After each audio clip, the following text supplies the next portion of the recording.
Hello everyone, good evening, I hope we're well. I love how this music is like incredibly dramatic.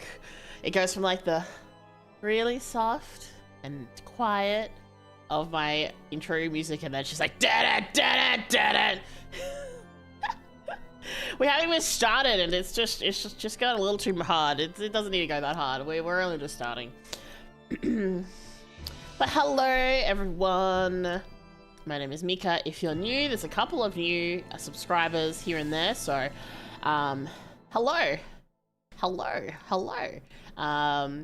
We've decided we're gonna play Doppelgänger, which is a Hollow Tempest visual novel, which I have been meaning to play for a while, and it's like from Halloween, like Myth says. So it's a little bit late, but that's fine. All in good time, all in good time. Also, I have a funny story to tell about the thumbnail, but let me just say hello to everyone first. Hello Ducky, hello Cam, hello Myth. I hope you are all well. Well timed. Look, here's the thing. It is always time for Halloween. So, in my opinion, it's the perfect time. You would celebrate Halloween 365 days a year. Shut up! I like Halloween, so what? Hot title, so not late for Halloween. Shh, it's fine, it's fine. Every day is Halloween. Hello, Justin, welcome in. But yes, we're gonna play this. I've been wanting to play for a while. Ducky very kindly gifted it to me, even though I said not to. They did it of their own accord, and I was just like, well, shit. And then it released on Steam, so it's just like, well, shit. So this is still the .itch.io version, so. It's I don't think there was any changes or anything, so we'll just be playing it normally, so. We should have waited for Halloween to play then. Just because I'm sitting here drinking out of a trick or drink wine glass doesn't mean I agree. Cam, if you're having a fancy drink out of a Halloween themed glass, you can't sit there and deny me the opportunity to play a Halloween themed game. Come on now, that's a little unfair. Yeah, that timing was a little rough, unfortunately. The timing was a little bit oof, but it's fine. It doesn't really matter. Like, I'm not like super like everything has to be on one platform kind of person, so 365 days Halloween because Mika is scary. Just look at his claws. Yes, exactly. It's full of skeletons, don't worry about it. Ren! Boo! Thank you for the 36 months. Holy shit. It's been so long. Okay, this rum is far too expensive for me not to call it fancy. You may do some spooks today. Ha! I win. Fantastic. But yes, before I forget, the note I wanted to make was they don't have like a big size image, like of this image anywhere. I ended up having to open the game like 20 times to get the perfect screenshot when it didn't have the text, when it wasn't glitching, when it didn't have the 2016 cover underneath, so that I could get the, oh wait, hold on, this is like slightly, I've noticed this is slightly not, don't like this, hold on.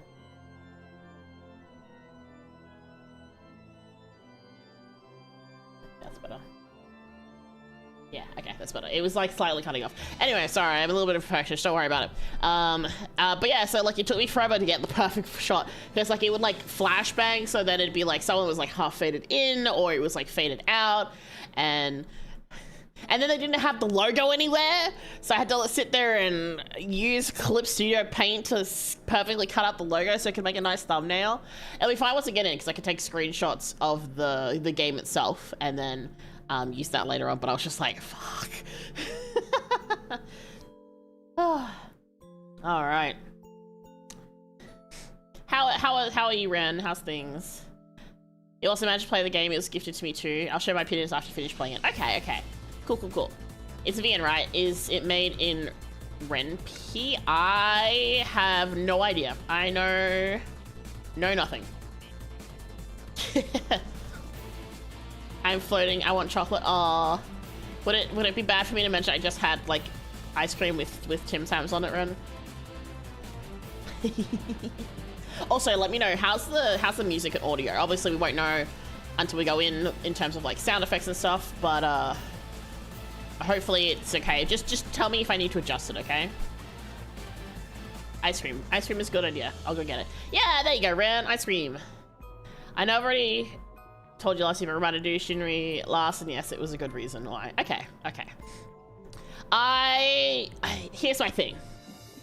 Depending on how the visual novel is designed, because visual novels tend to go two different ways when it comes to story writing and like path branching. You either have the visual novel that it makes it very obvious as to which lines will allocate to which character, or you have the visual novel which is far less obvious and it's kind of like whoops, and then you end up on a route that you weren't expecting, or you know, this, that, and the next thing. So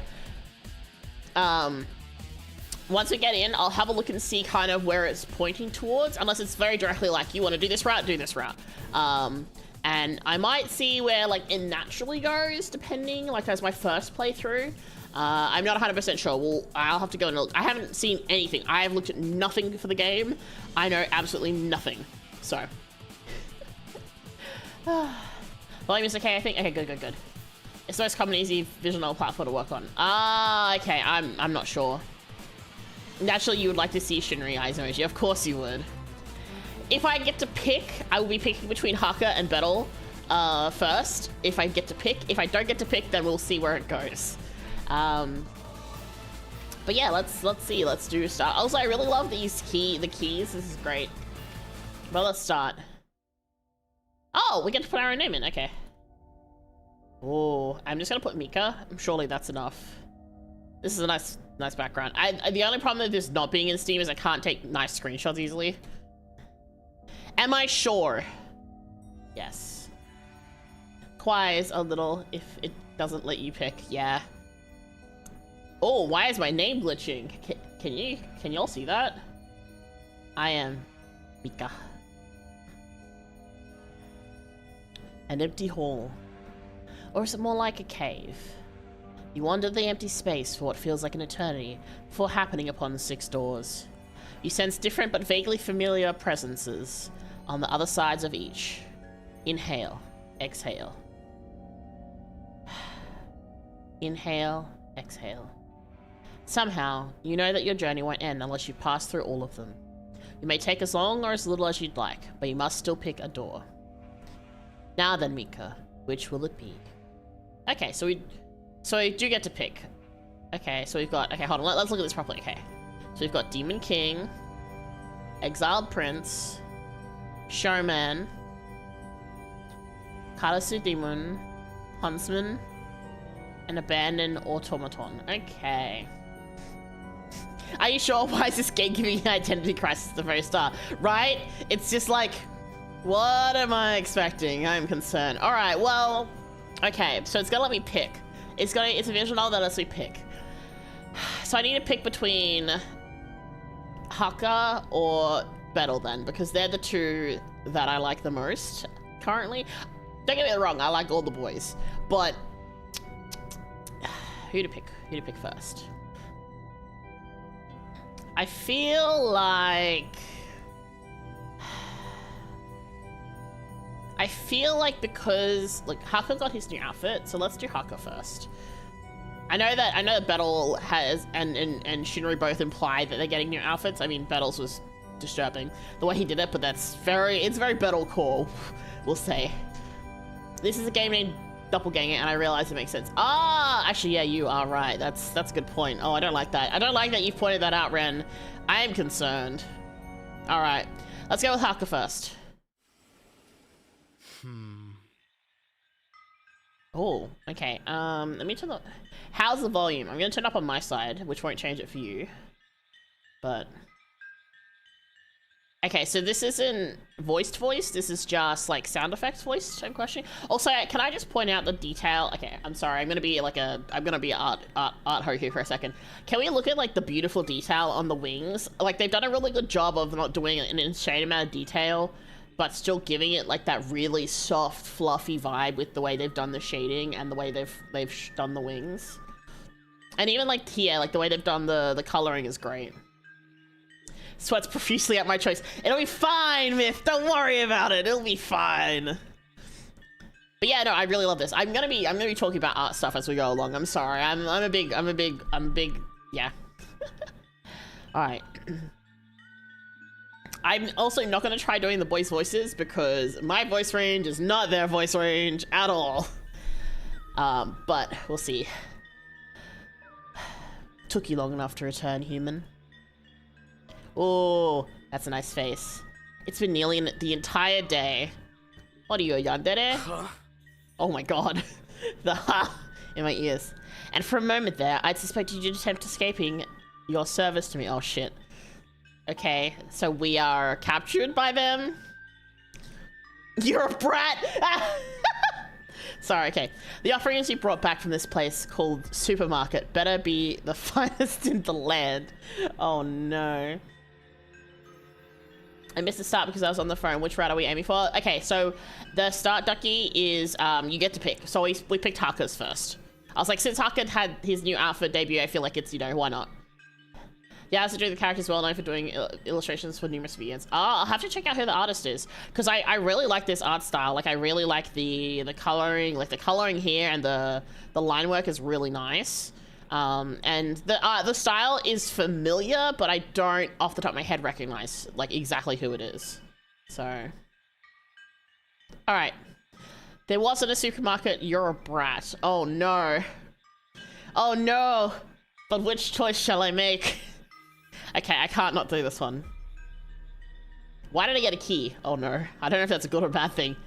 You're a brat. Huh? Huh? Huh? My words spark his ire. I sense that no one's ever held their own against him. I sacrificed a lot of time and effort to get you these ingredients. I can trudge all the way back down the mountain and bring them back to the farmers. Huh? Could you now? You'd best avoid such boorish language when speaking with me. Know your place, mortal. Otherwise, you will regret this display of insolence. He speaks down to me. From what I've seen so far, it must just be part of how he communicates with the mortal realm. He isn't human after all. He's a demon. A crow one at that, locally referred to as a karasu. What I see before me now is a karasu demon that I'd accidentally summoned when I landed in a parallel world. How it happened is a little embarrassing. But essentially, I'd wound up bleeding on a statue in another Xenokuni-like place. I don't remember how to say that because I don't hear that much. And had met Banzo and Harkur look alike there. The demon in front of me doesn't know who Harkur is. He's never heard of him. Even after I tried explaining Guild Tempest and Harkur's role as an exorcist, I'd been dismissed, rather. It's always like that with this karasu demon. What's worse is that maybe I'm getting used to it. Well, rather than me, the karasu demon is more interested in the groceries hanging from my elbow. Plastic rustles when I set the bags down on the living room table. I'd gotten him an assortment of fruits, vegetables, meat, fish, and dairy products. What had been weird about the farmer's market is that they'd accepted the same currency as back in my homeworld. Convenient. What do you think? Reminder, everyone in this game has certain dark themes. Ah, yes, that's a good reminder. He leans forward to peek into the bag, but his expression doesn't change. Prepare them for food. Huh? Aren't they fine how they are? The fruit and the I can't speak. The fruit and vegetables should be fresh. Do tell me. Oh my god, the sun... Okay, didn't expect the sun talking. How many raw food offerings from my worshippers do you think I've tried in my years of existing? These, as they are, bring little value. There's no flavor I haven't tried, and there's not even any crab here. There wasn't any crab for sale. Do you like crab? I guess I could just... I mean, clearly he wants crab if he's talking about crab. There wasn't any crab for sale. Sorry, there wasn't any crab for sale. Could have checked the water. I'm not fishing, fuck that. He's so unhappy about it. Had he really wanted crab that badly? Crab is my favorite food by far. But it's been some time since I've had any. Humans are so uncreative. And by that, I mean that I will die if I eat another apple. Do not feed me an apple, do you understand? Got it? Wait, why am I playing along? There's something more important I should tell him. You asked me to prepare some food, but... Do tell me. But what? I feel like you should know that I'm not a very good cook. Weirdly enough, maybe Harkur, the one this demon looks like, had enjoyed cooking the most? Then you'd best learn. Not gonna lie, I wish the game was fully voice acted. I imagine that would have made things very complicated. But I get it, I get it. Like, having voice acting is really nice. In one sitting? Your pathetic mortal struggles do not interest me. I just want to feast, human. It's been years since I've been summoned, and my physical manifestation is hungry. Okay, as long as you're not going to be too hard on me for anything. Fearful of your own incompetence? Fine. If I find myself fond of the taste, then I will not complain. There's a kitchen attached to this living room. I've used my magic so the stove should work. The stove there should work. That is all. You may go. Looks like I'm being sent away. I take the ingredients back with me and hope that I can remember how to make food. Oh my... this kitchen's looking a little worse for wear. Just a smidge. Oh god. Okay. Good taste? Yeah. The kitchen is dark and signs of neglect show the surfaces of its supplies all around. Dust. Cobwebs everywhere. Is this space really okay for preparing anything? Oh! Save. Yes, thank you. I forgot about that. I'm so used to auto-save for games. I check the stove, and surely enough, the gas sparks and it ignites a fire. Okay, gas stove, that's good. Gas stoves are better. Looks like the Akatsuka had meant what he'd said. Before cooking anything, it takes some cleaning and washing before things seem to be safe to use. Eventually, once it's all acceptable and sanitary... Oh, I was fully expecting it to, like, change the picture and be nice, but I guess not. Then I return to the kitchen and I think of what to make the demon. Oh, we have choices.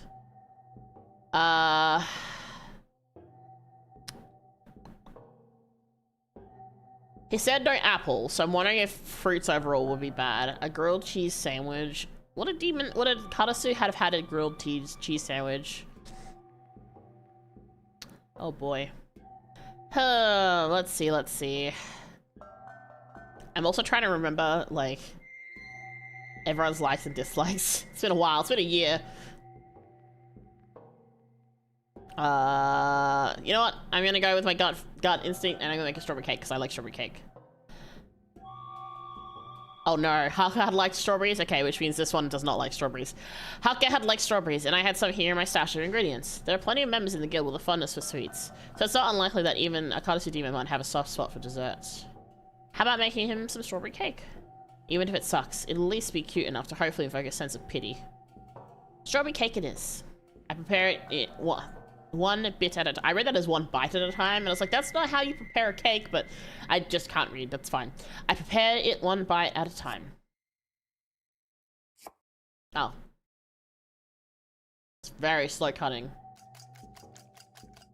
Okay. Okay. And just like that, I manage. It looks really good, actually. Do we get to see it? I might have discovered baking as a hidden talent. It's a bit sad that I now have no way of photographing this cake before he eats it. But at least I'm confident now that there's no way he'll hate it. It's a perfect specimen of a cake. I carefully collect the cake and bring it out to the living room for the demon. Ta-da! Look what I brought you. Oh? Well, it looks the way it should. The Akatsuka demon carefully angles his head as he observes the cake. However, try as he might, he'll never find a flaw. Frankly, I deserve a trophy or blue ribbon or something for making him such a beautiful strawberry cake. We'll see. Is he determined not to like it? I don't know. I see him wield his fork and turn it to the side so the edge can slice off a bite-sized piece. He places a bite of cake into his mouth and then swallows.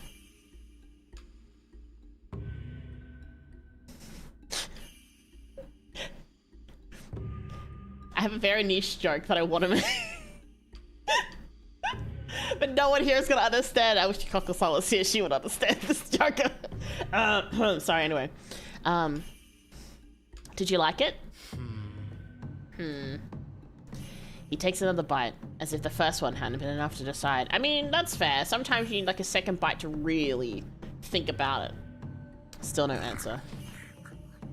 The eating sounds are really cute. He just keeps eating and eating. I think it's safe to say he likes this offering. Before long, he's eaten the entire cake by himself without even extending an invitation to share. Hey, look, he smile. He drops his fork on his empty plate. It wasn't terrible. Congratulations. Not now, ma'am. Woohoo! A victory for me. But I'm still hungry. Still hungry after eating an entire cake by himself? And why is he in such a hurry to make sure I don't stay happy? There aren't enough ingredients left for me to make another whole cake. Then make me something else. I'm still hungry, I said. Yeesh. I like the empty plate. Then I return to the kitchen to think of what to make the demon. Alright, I'm gonna save here. We're gonna do an empty slot. Are we gonna have to make all three of these things? Did it not matter? It was just like make them? Alright, grilled cheese sandwich. Simple is best. After all, it's hard to screw up a grilled cheese sandwich. It won't take me long to get it to him either. I set aside the ingredients needed to start up the stove. Sizzle sizzle sounds. This kitchen still looks very questionable though. In little time at all, the sandwiches are ready. I used a little too much butter on the bread, so maybe his hands will get oily. But then again, when is there ever too much butter? I'm sorry, was this written by Jason Free? Fucking, I can't escape the fucking butter, man. They're messy, but isn't that the point? Actually, you know what? I'll eat these ones and make him another set. Oh, okay. Do tell me. Did you eat my food? How is it that I immediately caught the moment I come into the room? You're a slave to your appetite and you disgust me. Anyway, let me have it. Put the plate down. Obediently, I lower the plate in front of the demon. He leans forward to look it over, sniffing at the bread. I stay quiet all the while, holding my breath. What will happen to me if he doesn't like it? Cut it. Oh?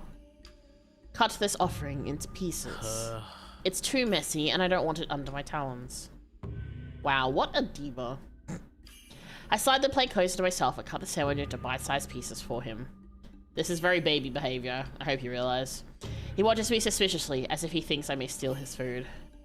That's fair though. I kind of already did. Once the sandwich has been cut, he strains in his seat and samples the sandwich with a fork. What's this? This is what you stole from me? Uh-oh. He doesn't sound happy. It's a popular snack food. You really don't like it? It's befitting of someone as slovenly as yourself. But to my exquisite palate, it's simply not enough. This shouldn't qualify as a meal. Why does he hate it so much? It's not even bad. He's just a weird grilled cheese sandwich hater. Take it. I'll eat it in front of him then. Nom nom nom nom. I don't care what some snooty demon thinks about grilled cheese sandwiches. Good food is good food. I take the plate away. Alright. And last one, steak. I can't go wrong with my own favorite food, can I? Salisbury steak, here we go. Takes me a bit to figure out where to start. Reverse engineering the recipe. I'll need to make some patties, gravy, and mashed potatoes. Okay. I got this. I'll be okay, surely. Well, here goes nothing. Sizzle, sizzle, sizzle, sizzle, sizzle, sizzle, sizzle. Sometime later, I pulled together an attempt at a Salisbury steak. The patties are overcooked and probably dry, but it's fine. That's what gravy's for. At least I'm not undercooking the meat and giving people salmonella like the Guild Gladiator, right? After trying to convince myself that I did an acceptable job, I bring the meal out to the table in the living room. Slow as always, I see human. Without responding, I place the Salisbury steak in front of him on the table. But he looks unimpressed. Majorly so. Hey, what the heck? I worked so hard on these. You can at least pretend to be a little grateful or appreciative. This is my favorite meal. I tell him this in an attempt to defend my decision.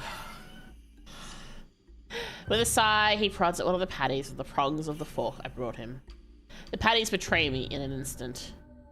I guess I hadn't used enough breadcrumbs or egg or something because they crumble into little crusty meat bits under pressure. And he looks at me. He just looks at me.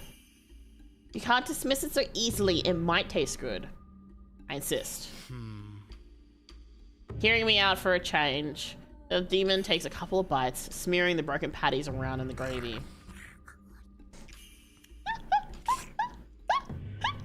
Oh, the sound of eating is very funny. It's very cute. It's just also very, because it's only sounds. It's just like I keep forgetting there's gonna be sound, and then it's just like, oh, okay. Right, yes, good. I just want this to work. What's this? It's terrible. I don't taste anything. Do tell me. Did you even attempt to season? Come to think of it, I forgot that part. Don't ask me how. I'll try something else. Give me a second. I collect the failed dish. Do tell me. There's nothing left, is there? There are still some supplies left. You disappoint me. What? How? Had he or had he not devoured my entire cake by himself? Your offerings are not good enough for me, and yet you dared summon me? I should make you pay for it. I'm gonna save real quick. Don't be unreasonable. You ate my cake. You ate my cake. You ate my cake, though. How can you say that I disappointed you? You offended me when you brought the other two out. Did I not tell you that I was still hungry and that I had every intention of feasting? Since when did that situation become about appeasing you? Oh my god. You can't be serious. I am serious. Why do you think you can boss me around like a servant or something? Because you are a lower being, human. It is the natural order of things for you to worship me. I have been patient enough towards your insolence. The demon rises from his chair and his wings beat down around him. The gust of air sends the remaining dishes flying from the table. Then he does it again. The second gust is much more powerful, and it sends me flying back until I hit the wall behind me. Ah. I slide down the wall until I'm down on the tatami. Harkur's doppelganger comes closer to me. Do tell me. Did you ever think to know your place? Of course appeasing me should be your utmost priority. Because you summoned me here. Ah. He sweeps a leg up and kicks me in the face with his shoe. Hey, that's rude. I see stars when it makes contact and stays there. Do tell me. Do you understand now? I don't care about that. That's a sassy reply. Oh no, that's I'm sorry, but this reply is me core. The sound effects are good, a bit too good at certain parts. Yeah, they're a bit too good. It's a little jarring, just because like you get really into like the story and then it's suddenly like very specific sounds. It's not bad. It's just it's gotta take a little bit to get used to. If even why so pretty. Old mood. Let's see. I'm gonna be me. I don't care about that. What I'm saying might very well land me in further trouble with him, but I can't allow him to keep looking down on humans. It doesn't matter because I deserve respect just as much as you do. I got a key, so I'm assuming that was good. The demon digs his shoe deeper into the side of my face. Ow! He leers down before he kicks again at it to shove himself away. Ow! There's a scowl stuck on his face. I know I'm setting myself up for disaster, but I can't back down now. Not like this. He voiced that one, I'm not voicing it. Very well then. In that case, allow me to show your place in this world. The demon reaches for my hair and sinks his claws into my scalp where he lifts my head. I squeak in pain as they break my skin and blood drips down the sides of my face. I squirm under his grasp before he throws me onto the ground with another sadistic laugh. Nice. Human, beg me for forgiveness and I'll reconsider your punishment. I'm too disoriented to respond. I sit up from where I'd been flung aside and slowly try to recollect myself. Something happened. Everything abruptly goes still. Oh, no, not licking sounds. Oh, I'm not fond of licking sounds in my ear. Ugh. I'm sorry, Harkur, please do not lick in my ears. No. I look up and see the demon is licking the blood from his nails. He's doing that, and then... delicious. What? I found it. Oh, we're gonna get eaten. Okay, I guess some people are into that, I guess. I finally found it. You were useful to me after all. Ooh. Oh, let's go. Hold on. Damn! Hell yeah! That's beautiful. Holy shit. Woo! That is a beautiful. Hello. Damn. Alright. You're so delicious. Ha!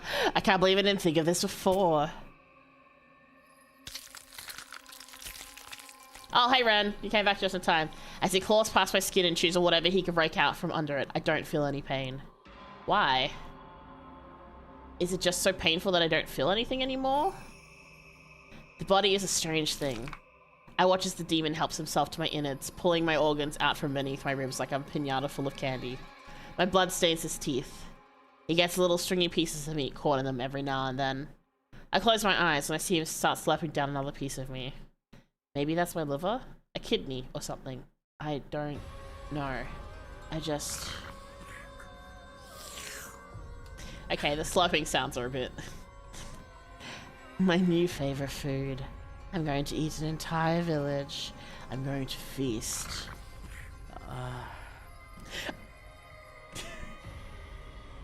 Please do not moan in my ear, Harkur. That is a little unsettling. What have I summoned into this world?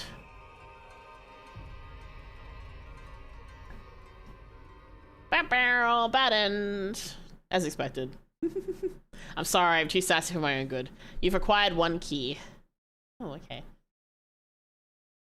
Chow Town. Yeah. You and I had a very different reaction to the CG. I see. See, here's the thing. I'm okay with some kinds of gore. And like you said, if evil, why pretty? So take the extras afterwards. I will, don't worry. All right. I'm assuming start. Oh wait, no. Load. Okay, I'm gonna load this one, and I'm gonna see if I can get the other ending. Okay. Let's try this.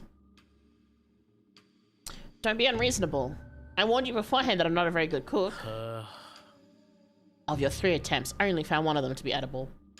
That's because you're too tough on the food. I'll let you whine about the Salisbury steak, but the grilled cheese sandwich was fine. You just didn't like that it was messy. Not edible. Since when did this situation become about appeasing you? Oh boy, here we go.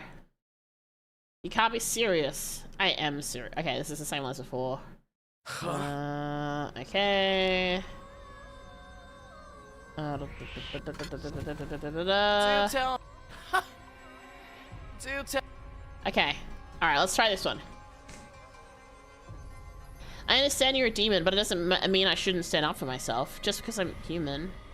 It doesn't mean that I have to respect you. The demon digs his shoe deeper inside of my face. He leers me down, but kicks me again and shoves it away from himself. Okay, there's a scowl stuck in his face. I know I'm setting myself up for disaster, but I can't back down now. Not like this. Okay, is this the same? Is this the same? Okay, this is the same. Alright, is this the same?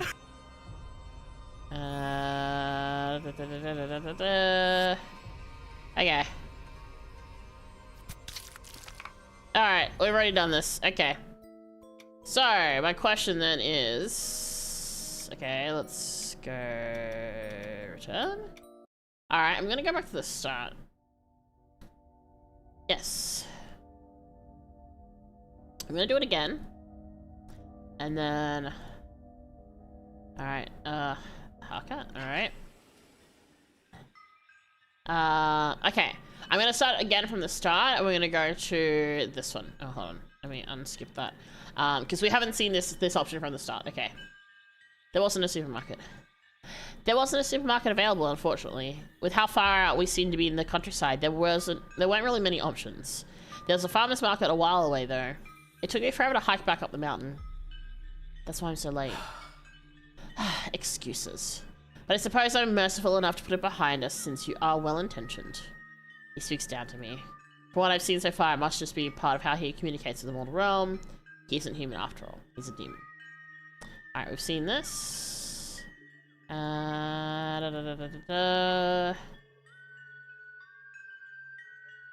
Also, it's interesting how short this is. Okay, not that I'm complaining, mind you. Okay. Okay, do you like crab? So we're going for all the good answers. Do you like crab? Ha! It is the best food there is. There is simply nothing in the physical realm that could ever compare. That's pretty subjective. Salisbury steak is probably my go-to if we're putting meals up to this test. Crab is my favorite food by far, but it's been some time since I've had any. Humans are so uncreative. And by that I mean I will die if I eat another apple. Okay, this is the same before.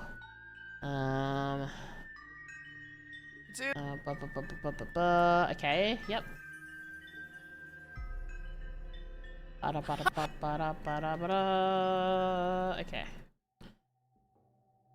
Now I wonder if the order that we do this in, like if we start with everything and then finish with the cake, I wonder if that makes any difference. Let's find out. All right. I like that it's like not like super long, which is good. Like you want to get like a little bit going in for it. All right. So let's start with the sandwich, because he didn't like that at all. So we'll do that one, then the Salisbury, then the cake. All right. Do tell me. All right, this is the same as before. Okay. Okay, cut it into pieces. Yep, all right. What's this?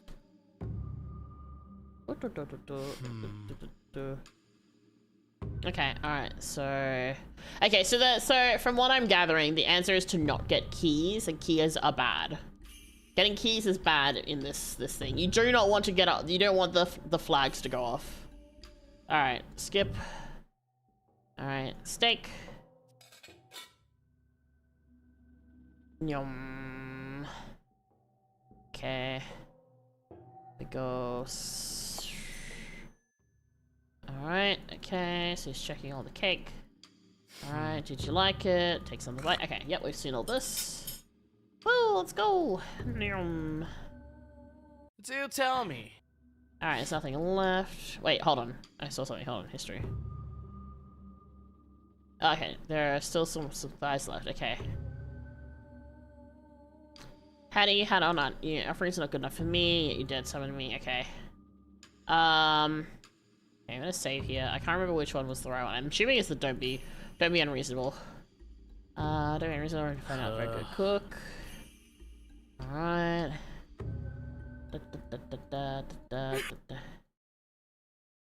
Okay.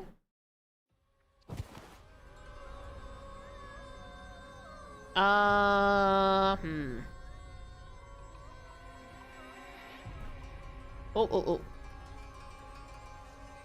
Oh, okay. Oh, does it not matter? Wait, does it not matter?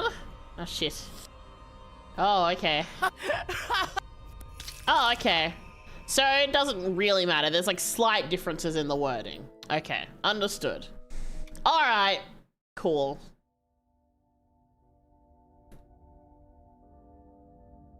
Okay. Rightio. Yep, we've seen all this. Whee! Okay, don't skip off. Alright, so... we're gonna do battle next. Don't you dare skip. Oh, okay.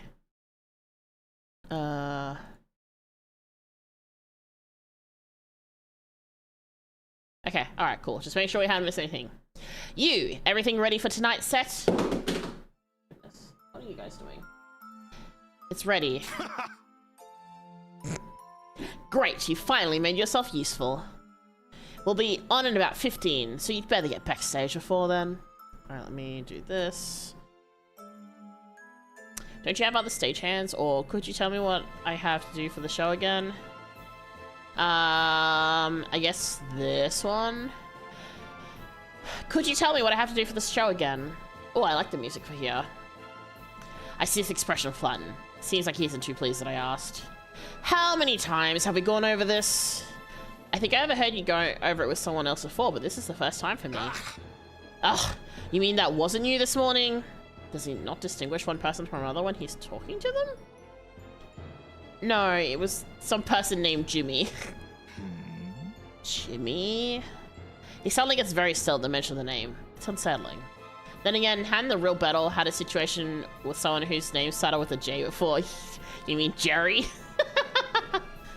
I think I remember something happened back during his first mass show. Yeah, there was a bomb. Whatever is going on now seems like something karmic at this point. Listen, your job is to go out there in your fluffy little costume and two-step. Okay. I'm gonna just very quickly... Oh, hold on, let me just, I wanna just take a screenshot for me. Uno momento, por favor. Okay, let me... Ignore that you can hear the sound of the screenshot going... Hello?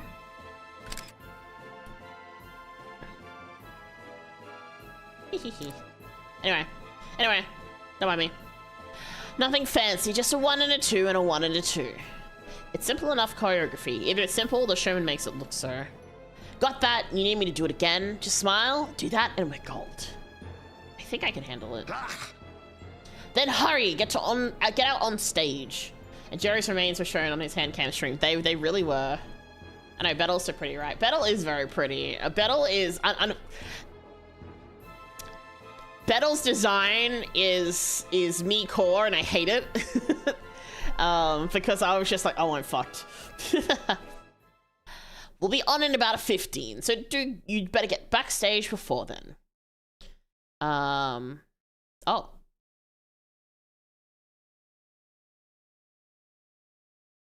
Can I piss him off by picking this again? Oh, I can't. Okay, I can't. Boo! I was hoping it'd be like a thing where it's like, I just fucking told you. All right. Don't you have other stagehands? We wouldn't be in this predicament if I did now, would we? But you claim to be the best showman in all of this place. Elysium. Well, Skeleton Country is East Side Elysium anyway. This isn't Elysium. Elysium is where the real Tempest Guild members are. No place called Skeleton Country has ever existed. I know this is a fact, but it's not worth arguing about. Hello, we have a show to do. Sorry, I know, I just really thought you'd have other people helping. I mean, I used to, but none of them could keep up. Keep up? See the skeletons littered around the room. They'd been the first thing I'd noticed. The showman notices that I'm watching him. After making his way to one of the femurs on the ground, he gives it a hard sweep with the edge of his boot. The bone goes airborne in the same motion, clacking noisily against the dressing room wall upon impact. I feel gross watching him. Hard not to. Those are the guys that couldn't do their job, so you best not test me and wind up one of them.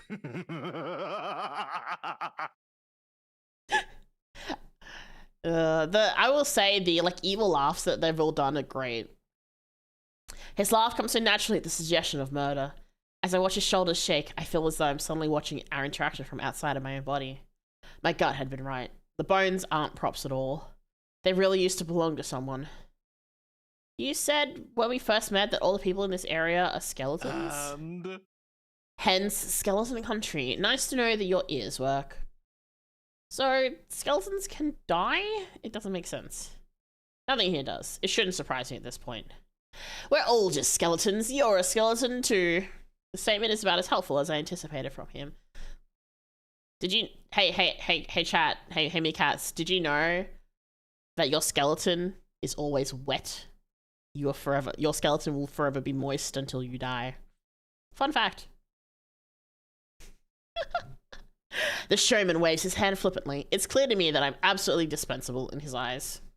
My personal favourite detail about him, his eyes. I love heterochromia eyes. I honestly fell for him last year. As well as he's a goth and we share a goth idol. Hell yeah. Honestly, his entire aesthetic is very much it's like that very Viz K goth style, which I love. like the really like crazy design. I guess I'm just another sack of bones. My life is a joke to him. Don't make brain dead faces like that. People will know you don't know what you're doing. Hear me? We've got a stage waiting for us. You know what? It's really funny. Considering my previous design was like a magician's assistant, I'm getting like war flashbacks. We'll be on in about 15, so you better get backstage. Like we said. All right. Wait, it will? I mean, think about it, Ren. Our body is encased in tendons and muscles, or which is the same thing, and blood and like plasma and all that. Endless groaning your fact. I'm 100 clicks away to unsubscribe, just so you know. No, don't leave me, Myth. Don't leave me. Please don't. I'll be very sad. Hold on. Where are my buttons?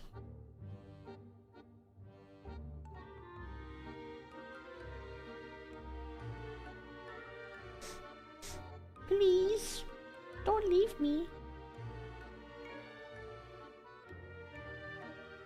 Yes, yes. Yes, Ren.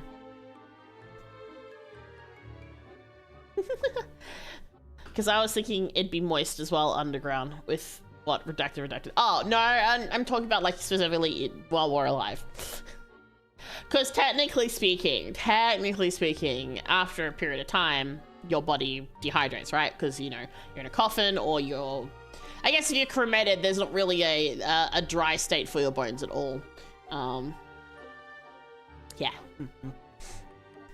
It's about time for the show, whether I'd like it or not. I don't want to end up like those broken skeletons in the dressing room. After tugging at the ends of the costume gloves I'd been forced to wear, I reluctantly follow the showman to the stage. Bye-bye, bones, if you cremate. Oh, hi. Well, yes, that is a stage. Ladies and gentlemen, boys and girls, it's the moment you've all been waiting for. It's me. Oh god, I'm getting so many flashbacks. Wait, he already started? I'm not even on stage yet. I frantically hurry to the wings. I try joining Battle's doppelganger on the stage and find... there's nobody in the audience? The showman had his arms splayed out wide and his head lifted high, but there's not a single person here? Nobody has come to see his performance. I see some panic flash in his eyes before he cuts the painful silence short.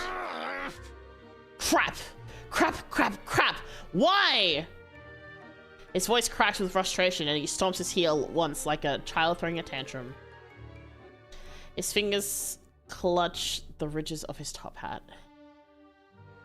Fine, I can't say no to those big eyes, and besides, I've been working too hard with your fan art, Sony. Aww. See your bones, let's go with. Yeah. Alright, wow, so I learned those dance moves for nothing. It was tonight, wasn't it? This is awful, I'm sorry. Let's quietly save. This is awful, I'm sorry. I come out to my spot and join him properly. I'm sorry doesn't fix the problem. I feel him look me over for a moment, like he's trying to decide how he feels. I've heard a lot of I'm sorries, but yours have been the best one so far. Thank you? Is that supposed to be a compliment? Be grateful I haven't gotten rid of you yet, and don't let it distract you from the fact that we're still without an audience. He rolls his eyes and moves his weight from one leg to another. Ugh, I thought for sure there were at least 3 other skeletons still around to come. That's not a big... 3's not a big number. Well, that's all that's left. Is there a skeleton birth rate problem or something? I'm still new here, so it's not like I know. It's not a birth rate problem. There were plenty of skeletons living here before. But now there aren't any? Take it from me, the ones that aren't here anymore weren't worth having around anyway. I don't think that's something you can just decide. Look, they had a chance and they blew it. Just believe me. Dwindling skeleton population, is it this guy's fault? About what you said before, didn't you say they were all skeletons? And...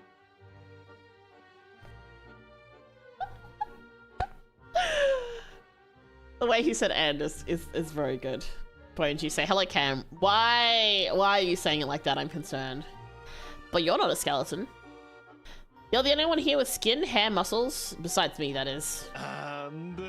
Having those things doesn't make me not a skeleton, and I'm the only one only this way because...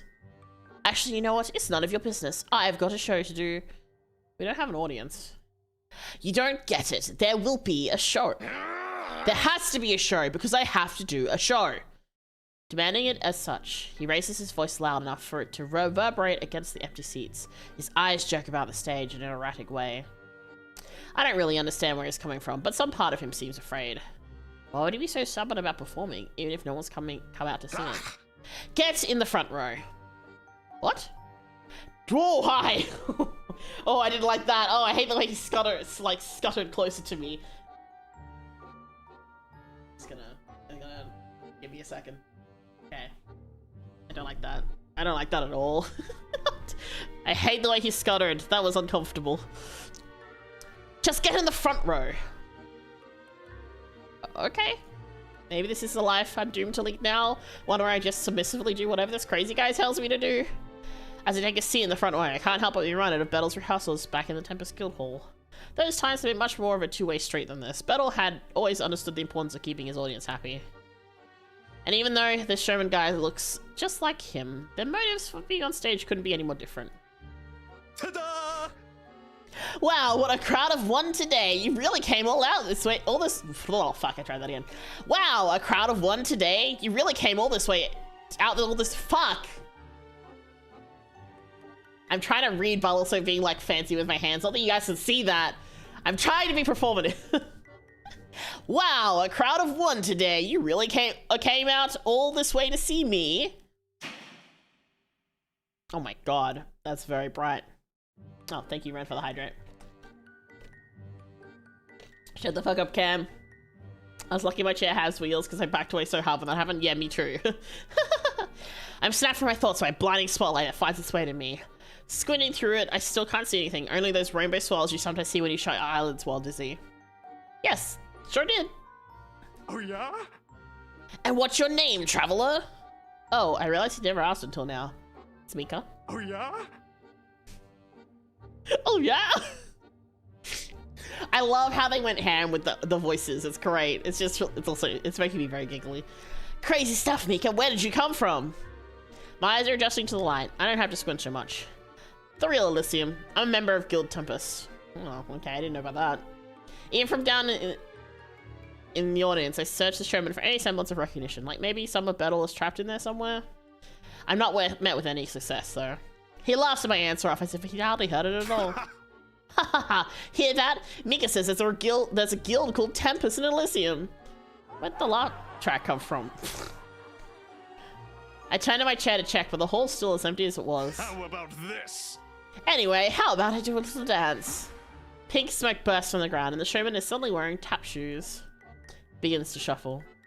He builds up a quick rhythm, feet scuffing against the stage with the finesse of someone who's taken lessons their entire life.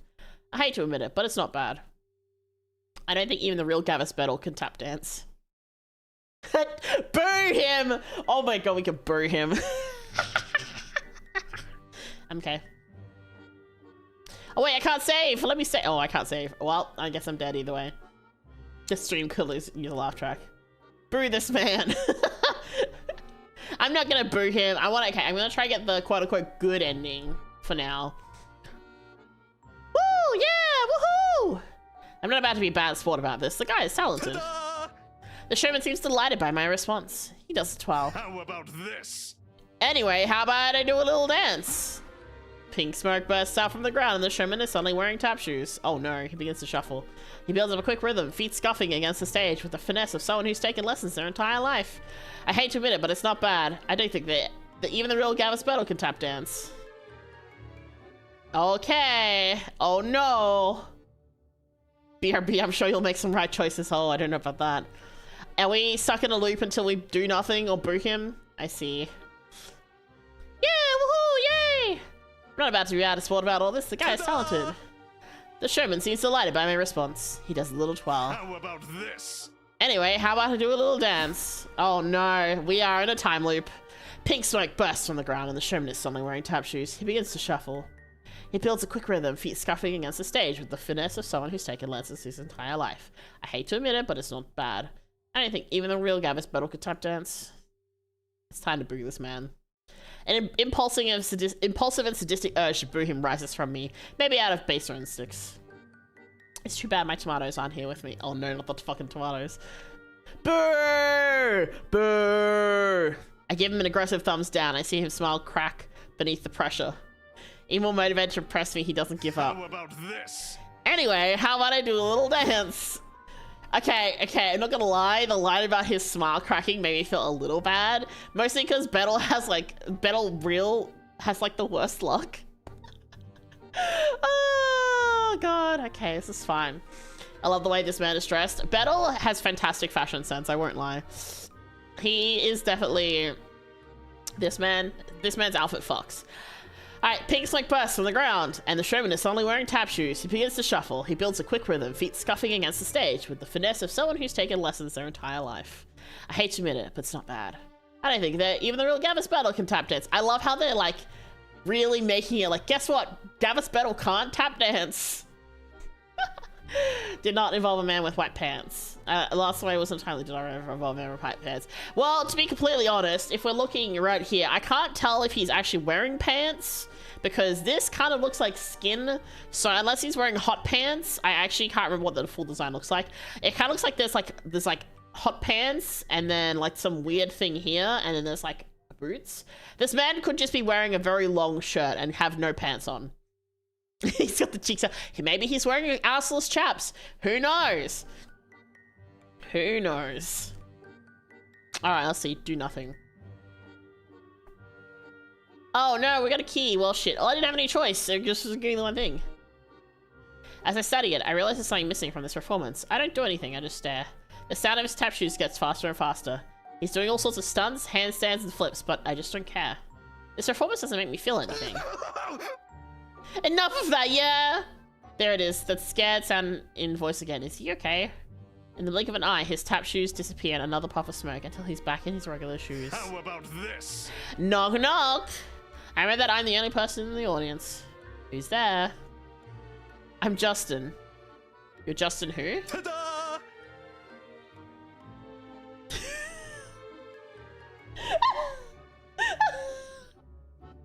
I'm just in your bathtub naked, so don't call the cops.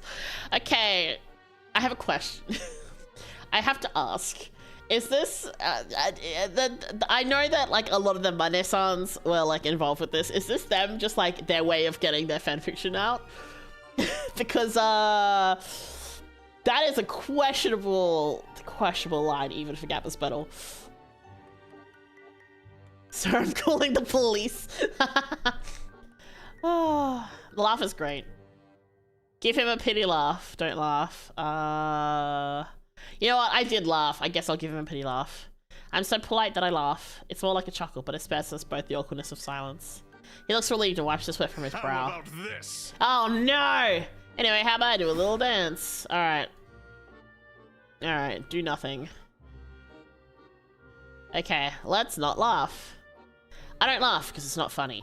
The showman watches me, stretching the beat and waiting for me to digest his punchline, but I never do. I'm tired and I want to go home. It's not funny. So this is a Wendy's. That one wasn't funny, huh? Yeah, I didn't think so either. He laughs to fill the space. I don't budge.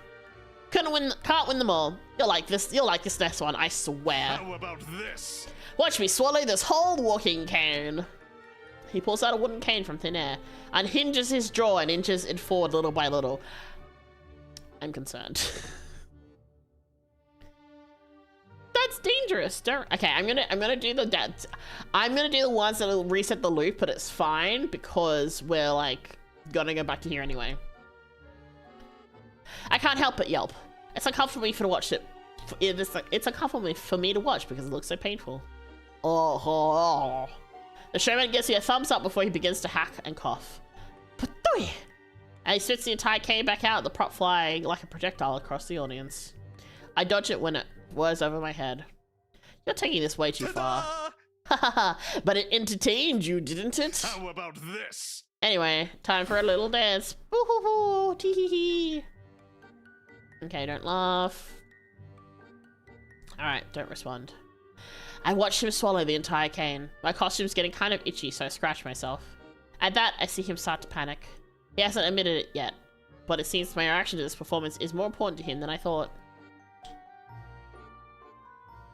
I don't like how he says my name. I forgot that I gave him my name. I'm a little concerned, Mika. Hearing my name from him, remembered for this long, makes me a little nervous. Okay, I won't lie. The fact that the MC has the same response as me, actually, yeah, I'm glad. That's a good feel. Concern, a whole ass cane. That's some throat game. I mean, I'm not gonna judge. I might be the only person whose name he's ever remembered. What is it? Aren't you even a little entertained? I guess not anymore. Yes. Whew.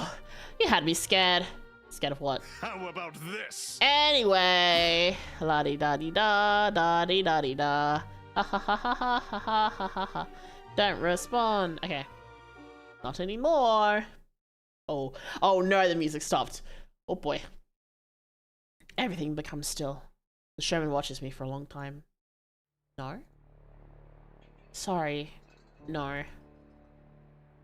No? Oh no. He begins tromping down the stage and towards me. Oh, not this again. You can't not be entertained. You don't know what that means.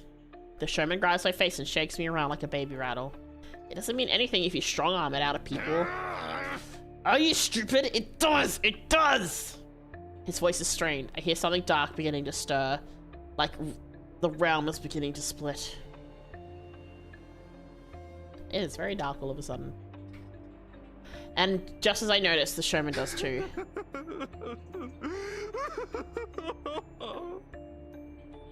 I hate when games without the music. I mean, it's very good for tension, but I also hate it because it's like, oh shit. Personal space. There's no such thing as personal space. Oh, hi, Ari. Welcome in.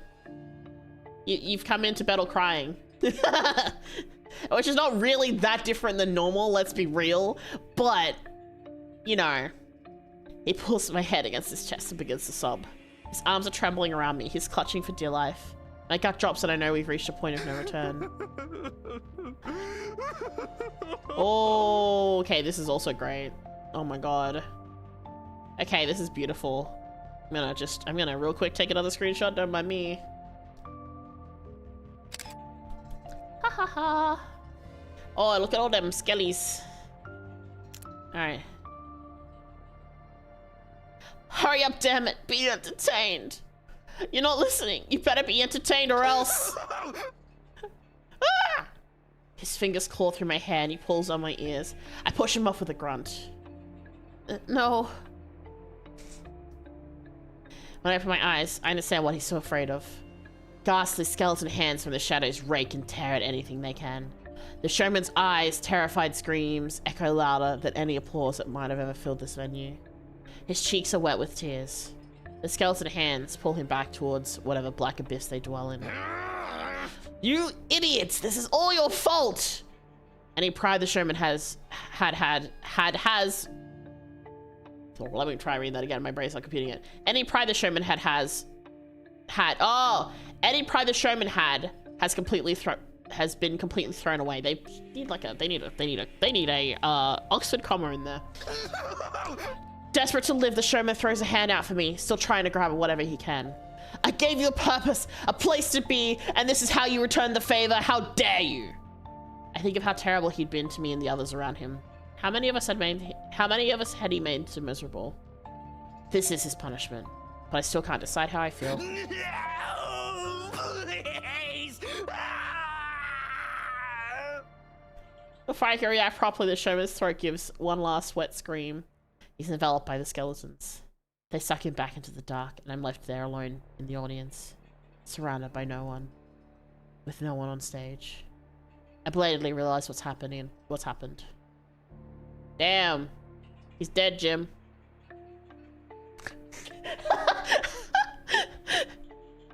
The showman is dead. Now this is entertainment. This is entertainment. I'm entertained. Okay then. I'm gonna have another sippy sip. Welcome back, Myth. And I sure did get the CG. You've acquired 2 keys. 2 keys! Whee! Alright. Oh god. Thank you, Cam. Cam, I only have so much drink on me.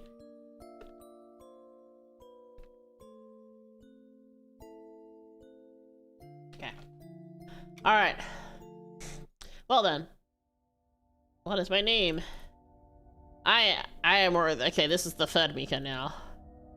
Alrighty. I like that it's red. Anyway, we skip this because we already know this. Alright. Who should we do next? Should we do... Oh, should we do Axel, Flyon, or Altair? So you did, I guess, your 2 Oshis. Who are we going to next? Yeah, that's the question. There's Altair, there's Axel, or there's Flyon. Since you said to do Shinri last, I'll do that. Let's see. See blue. Yes, this is Altair. Do blue. Maybe. Okay. I guess we could do blue.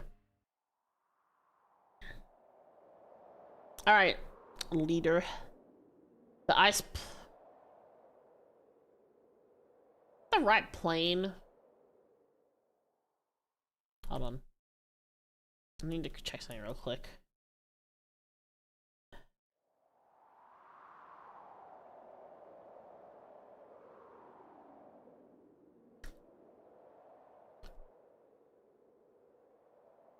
Oh no, it is, okay. Means a flat surface. Alright. After I passed through that door of many in the dark, I'd wound up in an unheard land called that. I recognize no one. The villagers seem kind enough, albeit hesitant to step out of line to speak with me. I'd noticed their looks though. They know I'm not from here. 3 days spent here, and I'd already heard the barkeep whispering to his regulars. Maybe because of how I'm dressed? Everyone else roaming the streets is so aristocratic, robed in furs and lace. I tried asking as many people as I can about the guild hall, but it's no use. Nobody knows what Tempest is. Ooh, a library. I seek shelter from the cold weather in an empty library at the edge of the city. Altair, the leader of Guild Tempest, has always advised me to research before digging too deep into unknown territory. Knowing local dangers, politics, or even just the lay of the land could save your life if you set out on a quest. This is going to take a while. As I make my way through the aisles of books, one of them stands out from the others around it. Elysium's Truth, it's titled. Ooh, I like this music. Elysium's Truth? Drawn in by the title inscribed on the spine, I reach for the book. Oh, hi. An elegantly dressed man brushes hands with me. Poised and refined, when he looks at me, it's as if he's gazing upon an insect. The expression is as cold as the weather outside. But it's a face I'm familiar with. My eyes do double take over him. It takes a moment for me to comprehend his expression. Altair? Altair, question mark? He takes the Elysium's Truth book from the shelf first. After lowering it to his side, he passes me a smile. Yes? Though he watches me expectantly, I've realized there's something just a little off. Isn't he taller than Altair? Are you really Altair? Isn't he taller than Altair? By a couple of centimeters? I checked the shoes he's wearing. He'd certainly be taller than Altair, even without the shoes on. What's wrong? Okay. Something's wrong? He has the same voice as him. Everything else is right. I'd often heard this tone from Altair when he's worried about me staying up too late studying maps. Maybe he just hit a post-guild anniversary growth spurt? Either that or I'm just remembering wrong. Did you get taller? I don't think so. Weird. You scared me. I didn't know where you ran off to, Mika. I do not trust this man. I do not trust this man at all. The guild's really, really far from here. It'll be a while before we get back. He knows my name. Knows about the guild. I'm probably worried for nothing. Like my Halloween costume? Maybe to ease my anxiety, Altair lifts the edges of his cape and slings it behind him so it flutters. Come to think of it, my last memories of the realism had been around Halloween too. That's cool. But it's hard for me to pay attention to something like that. If I'm honest, I don't know where this place is or how I wound up here. I've never seen a place called the Ice Plane on the maps back in the guild hall. His name is Altair, question mark? Yeah, because we don't know it's Altair. That is a massive red flag if I've ever seen one. Right? But this is like when you play D&D. This is like you outside of the character knowing something is wrong, but you as the character doesn't. At least in that context. Most people haven't. Look, oh look, the question mark is gone. Most people haven't. Guild newbies especially don't get access to those kinds of maps. After all, the Ice Plane's a dangerous place. It'd be crazy to send any of you guys this far out. That makes sense. I was attacked by monsters on the way in. I managed to handle it by myself, though. Mostly thanks to your training. No way. That's all you. Don't sell yourself short. I feel less on guard. Any difference I'd sensed really must have just been my imagination. Red flag, red flag. We should get some rest before heading back to the guild hall, yeah? If we turn in early tonight, we can leave first thing in the morning. Altair slips the book we both take an interest in somewhere on his person. Is that okay?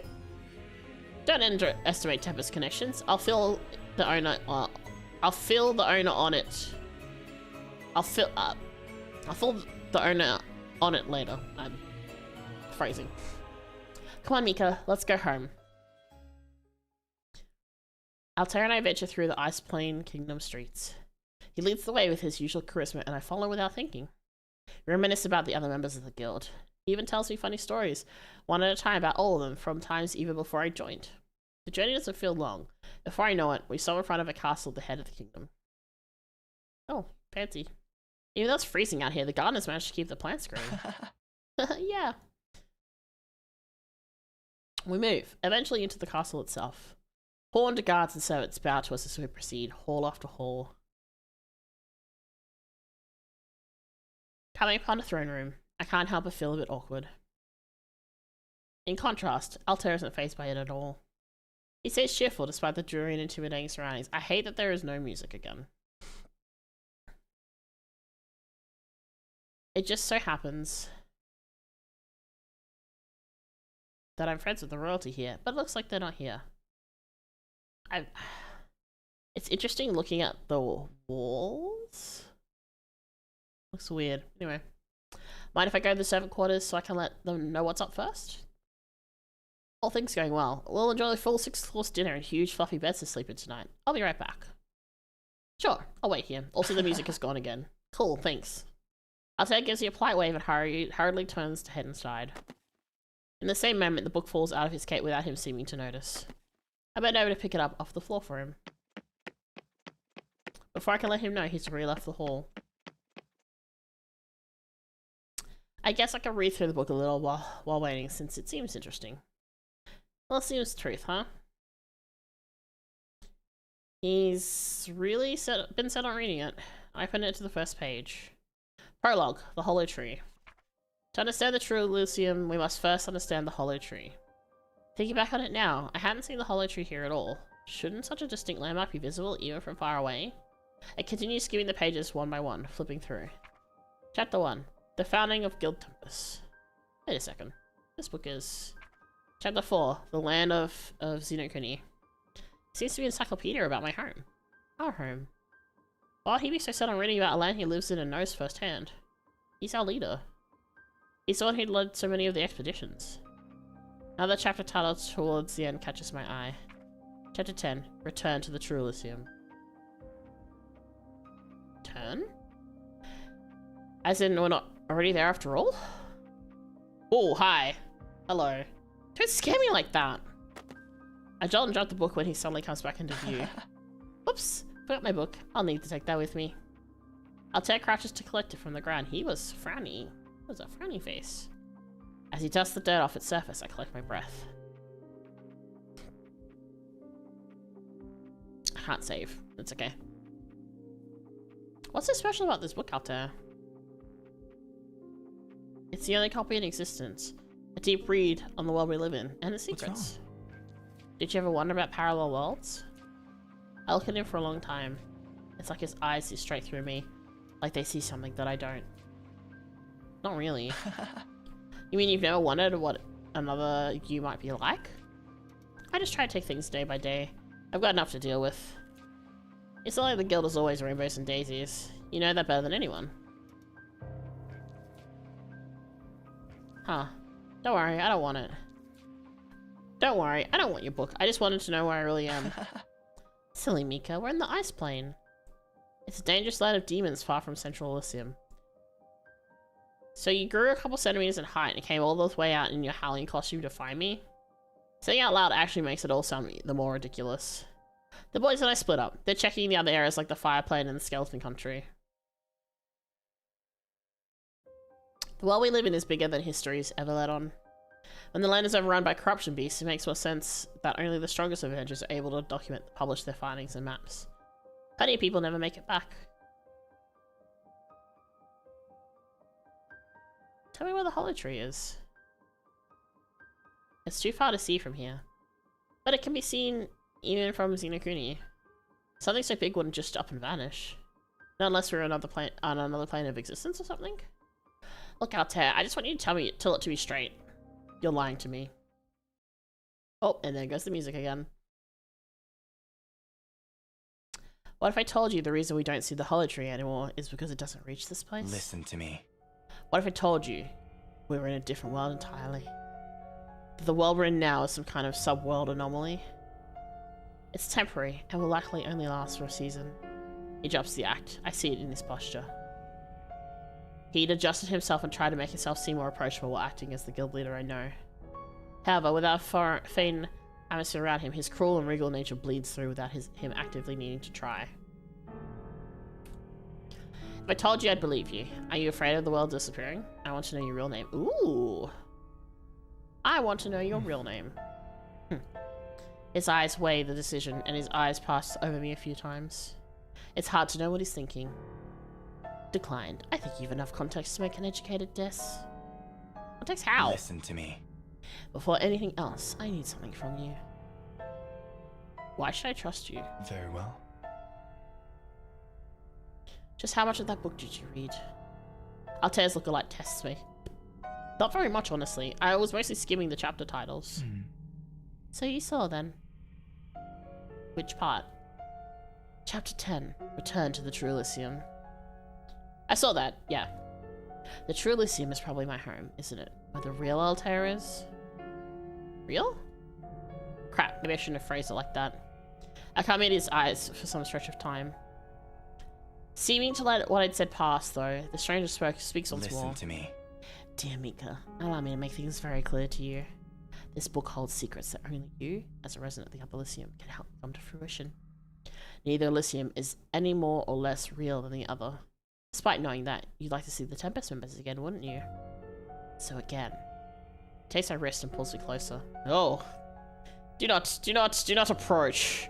I'm sorry, but personal space, 1.5 meters, is appropriate. His voice is low and he whispers into my ear, one syllable plucked evenly after the other. Oh no, I'm gonna hate this, aren't I? Okay, I need something from you. In exchange, I'll help return you to the True Elysium once you give it to me. While it is true that I'm called the Demon King by rivaling lands, I can be quite benevolent, should one know where to humble themselves and simply obey. Demon King Regis? You're the Demon King? Oh my god. Sublime, so you've heard of me through him. I knew there had to be a tear in our worlds by how much blah, blah, blah, blah, blah, blah. Have a drink. I knew there had to be a tear in our worlds by how much more often we had seen each other in our sleep lately. Well, him and his nightmares. I'm never kind to him. The sadistic smile that spreads across his lips instills a fear in me, like that of a caught animal. But I digress. Listen to me. You will do as I say. You don't have a choice. You will give me what I want. Hit him. Bonk. I can't accept orders from anyone undeserving of respect. Emblazoned by my anger, I throw the book back on my hand to the side of his face. I feel it impacted hearing him grunt in pain. Wow. It's when he frees my wrist to catch where he'd been struck that I know I'm able to make a run for it. While on heel, and the sounds of my footsteps... I whirl on my heel, and the sounds of my footsteps bounce all around the throne room walls. We run! Flee! Anywhere is safer than here.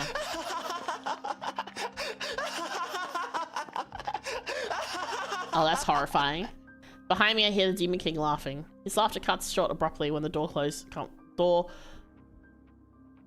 comes closer into view. I'm having trouble reading. True to his demon title, the king commands the attention of all his servants. Enough of this. Guards to the dungeon. Oh shit. To the dungeon, to the dungeon. I'm not sure what happened between then and now.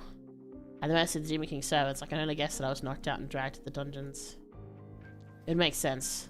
The floor under me is wet, hard, and cold. I taste my own blood in my mouth. You can tell how much Altair enjoys this role. I think they all did, honestly. Like, I feel like they really enjoyed this. When I open my eyes, I see the Demon King through the bars watching me. He stares me down from a high place, without compassion or care. The book from the library is in his hand. I think I catch a glimpse of a weapon on his hip. He gives a page of the book one last look over before throwing it away behind himself. Listen to me. I need the keys. The what? My voice croaks out, unrecognizable to my own ears. I try to pull myself up, but my body will hardly move at all. The guards must really have let me have it before. Demon King's gaze falls to where I'm curled. The clicking of his footsteps draws closer to me. I don't crane up to look at him because my head is too heavy for my neck anymore. I still feel him glaring through me. Oh, that's an unpleasant sound. The heel of the Demon King's boot comes down the center of my palm, crunching it beneath his weight. Tears blur my vision while I try to free my hand from under him. He chuckles at me when I do. Without remorse, the Demon King twists his heel further into my palm. Very well. I'll have it your way, Mika. I'll play with you as long as you'd like. After the tendons in my hand give out from under him with a shatter and a snap, the Demon King elegantly lifts his foot as if he's done nothing out of the ordinary. Cruelty is as natural to him as breathing is. The barred iron door creaks from above me as I start to sob. The Demon King's figure casts a deep shadow over me when he lets himself into my dungeon cell. Taking it from a candelabra just outside through the bars, he tips a burning candle over where I lay on the ground. Ow!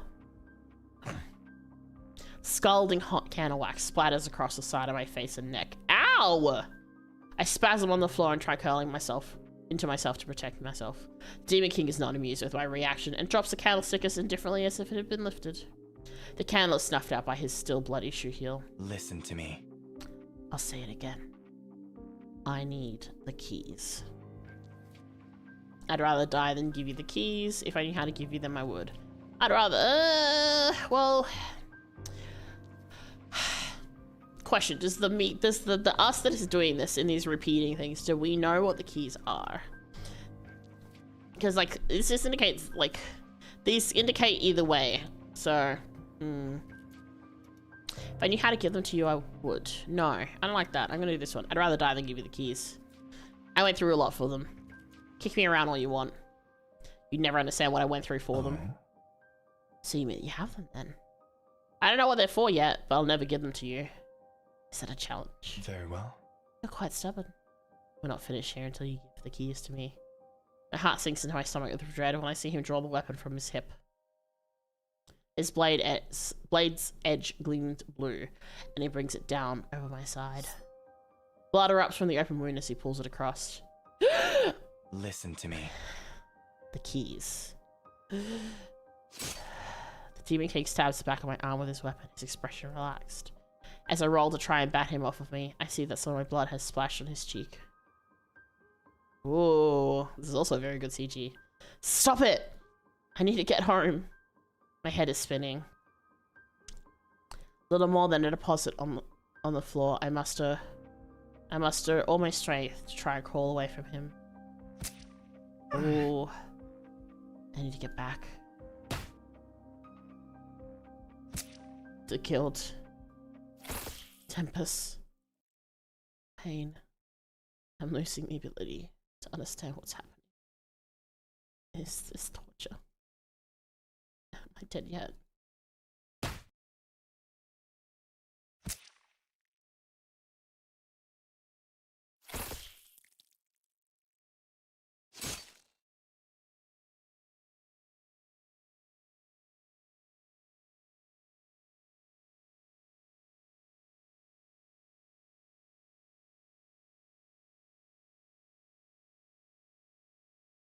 You've acquired 3 keys.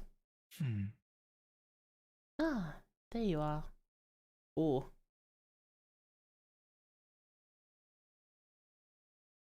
I don't like that. Well then. Well then, fun times. I'm gonna redo that one. I just want to see what the other answers are, so. Skip. Here. I go skip. Okay. So let's do, are you really out there? I blurted out suddenly without thinking. Disdain ripples across his face as if he's offended I'd asked. But the next blink of an eye, it's gone. Yep, it's me, Mika. Okay. Actually, the boys and I were looking all over for you after you disappeared. We were very sick. Okay, alright, so we've seen this before. Alright. Oh. Wait, hold on.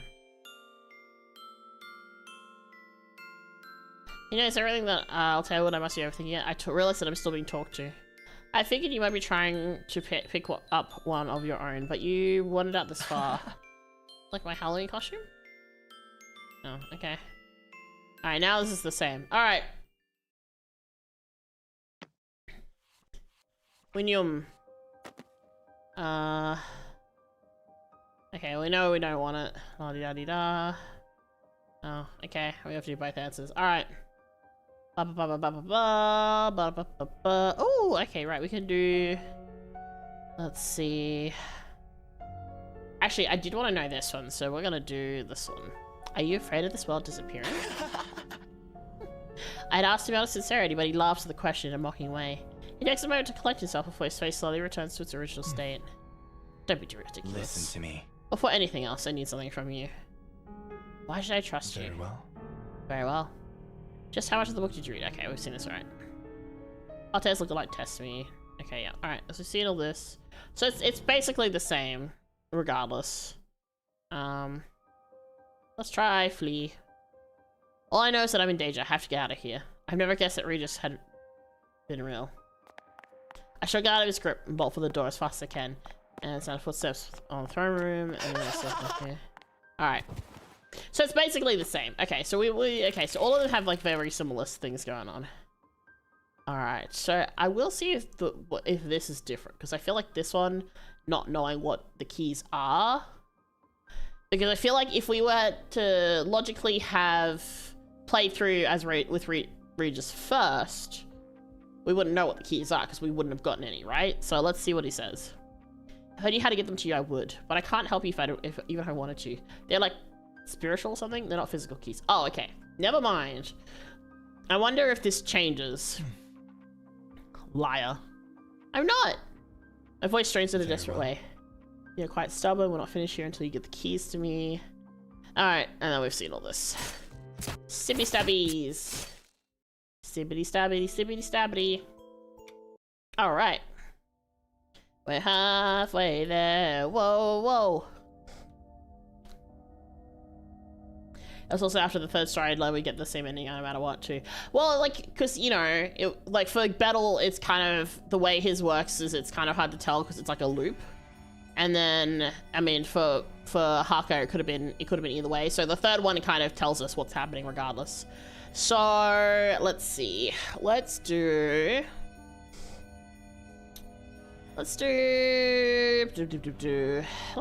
Flayon. Ooh, okay. Rain slips through the green foliage above me. It falls and patters against my skin and hair. As my clothing starts clinging to me, the air around is rich with the smell of wet leaves. It's not bad. Strange. I can't recall what happened between when I'd stepped through the door and now. Perhaps I shouldn't be surprised. Of course, the way back to Tempest Guildhall wouldn't be as easy as going through the right door. There's no point in sulking. I may as well try my best to figure out where I've turned up. I know it's a forest at least. Then again, I know a lot of forests. I've never been good with distinguishing one from another. What do you mean you can't tell? There's very easy ways to tell. Forests have very distinct like culture in terms of like the types of trees and the types of like plants and things like that. Like it's very anyway. All trees look the same to me after a while. That is where you were wrong, and this is why you were not actually me. If only I were a Flayon. The guild's pilot always seemed to be able to memorize landmarks without trying. He rarely needed to check his maps after initial expedition, and I always reached out to him when I found myself lost somewhere. Oh, there's an idea. I think to check my communication device and contact him. Come on, Flayon, pick up. Drat. Failed signal. You've got to be kidding me. I'll give it another try. Failed signal again? Not like that. Oh, okay. I hear something or someone approaching, but have no weapon. Turning to face the source, I raise my fists in case I need them. But when I do, I see someone familiar. Red hair dripping and clothed close to his face. Flayon seems to have found me here in the woods. I see. It's you. Where did you go for so long? I waited here for years and years. I thought that maybe you wouldn't come back for me. But it's really you. How beautiful. I'm so happy I could die, Master. Oh no. Oh no. You waited for years and years? How long have you been by yourself? I don't think I'm the person he means by his master, but I still need to try to figure out more about where I am. Anything helps. I lost count. You left me here a long time ago, so I can't remember. Sorry, but there's no way. Flayon's look-alike seems unhappy with my denial. He won't let me have this. He stares at me as if I'm lying to him. Fine, whatever. What makes it so sure it was me? Your name is Mika. So I was right? It could still be a coincidence. I refuse to believe I'd do something so cruel. I'd never abandon anyone in the woods like this for who knows how long. I don't blame you for what you did to me, Master. After all, you're the reason I exist. There's such finality and weight to what he says. He believes to the bottom of his core that I'm his master. What does he even mean by that? I only feel more confused than I did before. Are you Flayon? Flayon, is that you? If this is Flayon, something is very wrong with him. The smile on his face dims. It's at this moment perhaps both of us realize we've been mistaken. That has to be the reason. The disappointment is showing on his face. No. Flayon is... I see him hesitate. Flayon's name means something to him, but I don't understand it. Flayon is dead, Master. He yelled at me. He said you wouldn't call me by his name anymore. Because it hurts when you do. It breaks your heart, remember? And you having a heart is what makes you human. You said that you were different from me because I can't understand your pain. That's what you told me. I did? What the hell is he even talking about? There's no way I could just forget Flayon dying. It's impossible. Right? Does calling me Flayon again mean that your heart is fixed now? That must be why you came back. No. You're not Flayon. I'm sure about this part. You have the wrong person. I'm sorry, there's just no way. But you created me. Really? Did you really forget? There are reasons simply beyond forgetting that make his claims impossible. That's just the thing. There's no way I could have created you either. I should watch my words. According to him, he and his master approached the subject in the past. There definitely seems to be an underlying complex. I hear his joints make a rickety sound where he shifts his stance around across from me. This person is not human. He's completely mechanical. I just don't have these sorts of skills. No reply. As I wait for Ren, I realize that the rain has lulled to a stop. The automaton stares at me as if I'd broken something in him. With nothing left to say, I give an awkward nod and try to find some good timing to make an exit. Me. Me for real. Good luck finding Mika, okay? I mean it. Oh no. I avoid meeting his gaze as I turn to leave. This isn't bad. You do not turn your back on strangers. Hello? You back away carefully. At the very moment, the automaton suddenly breaks quiet. You can't. No! Holy shit. Don't leave me anymore. The shouting shoots fear through me, and before I know it, I'm running from the forest without thinking, without looking back. His voice falls further and further away, but I can still hear his mechanical legs creaking and grinding as he tries chasing me. Don't go! I need you to stay with me. Forever. You promised me.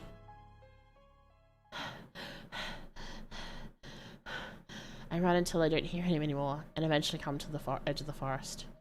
Though I seem to have lost him, it's still difficult for me not to feel uneasy. The automaton may not be human, but he still sounds like it.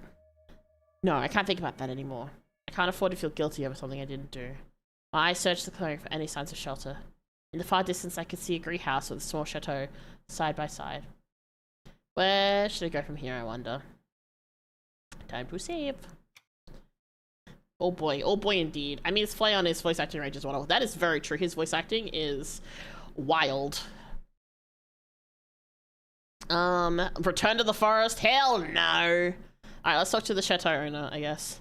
Asking the chateau's owner for information seems like a good idea. Once I know more about where I am, I should have a better understanding of how to get back home. I sneeze. In the moment that follows, I realize I may be getting sick from the rain earlier. Seriously right, I guess. The timing couldn't be worse. I feel chills beginning to develop, but I can't afford for that to slow me down. I should be on my way. Without looking back, I trudged to the chateau in search of some answers. Oh, hi.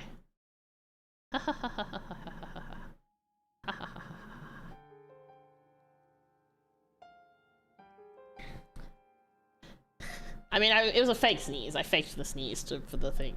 When I finally reach the chateau, I find the doors unlocked. Hello? I try calling into the foyer, but no one seems to be home. I take a nervous step inside, lingering near the door. Anybody here? It's as I call out again that my elbow sweeps a crumpled note from its place on the side table by the door. Ugh, why am I so clumsy? I crash to return it where I'd been and see. I'm going home. Don't follow me. From Mika. Whoa. Whoa. This is my own handwriting. Does this mean the automaton's creator actually is me? Oh. I feel like I'm going to be sick. Wiggle, wiggle. Oh, hi. This is not good. Hi, buddy. Oh, hi, buddy. Of course you'd come home. I know you better than anyone else. Home? So lightheaded. I could close my eyes to keep my surroundings from spinning.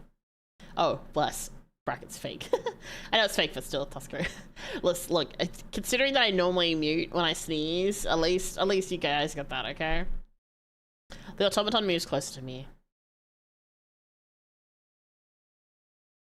I don't like... Oh, hi.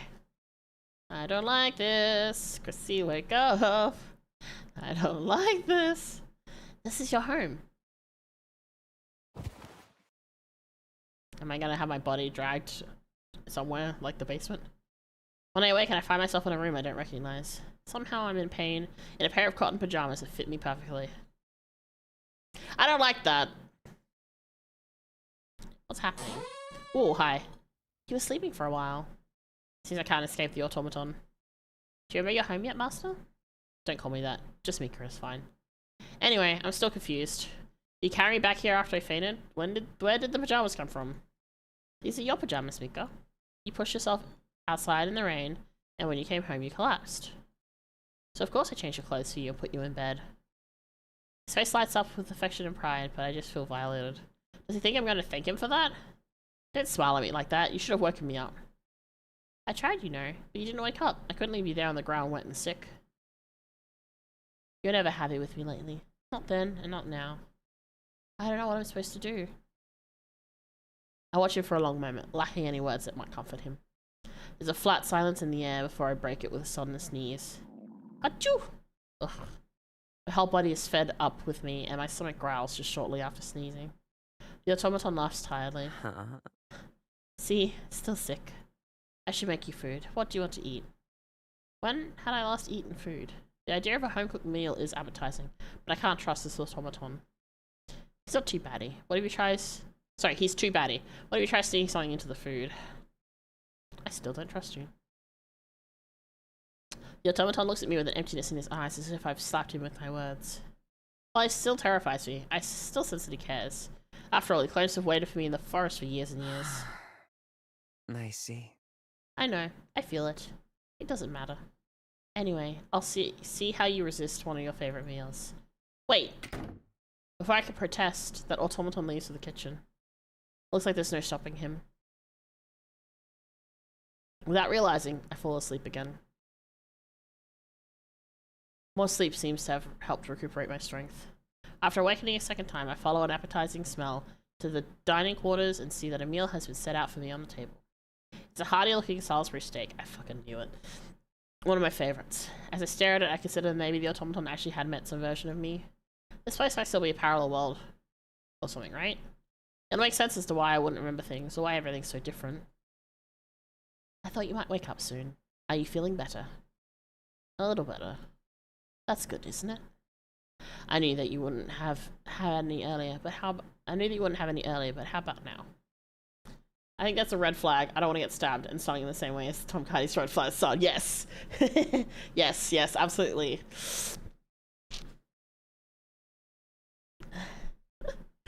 Alright, I guess we accept the food.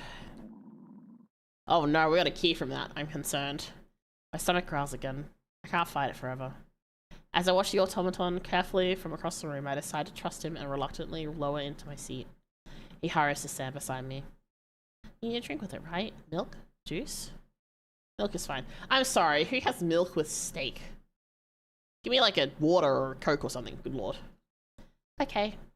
After the automaton provides just about everything I could ever need, I help myself to his cooking. It's delicious. So delicious the fact that I practically wolf it down without hardly chewing. It earns me some self-laughter from him. If the food is poisoned and I die after this, at least after this, blah, blah, blah, blah, blah, blah, blah. Try that again. If the food is poisoned and I die from this, at least it tasted good. That's the dry humor that crosses my mind upon finishing. He ate it so quickly. It was nice. I wipe my mouth with one of the napkins I'd forgotten to put in my lap. Do you want more? I can make more for you if you want. Normally I'd be all down to pig out, but my nerves have been so fried from stress that my appetite is smaller than it should be. I feel uncomfortably full. I definitely ate too quickly. This is plenty. Thanks. The automaton seems happy with my answer and he lowers himself into the chair beside me.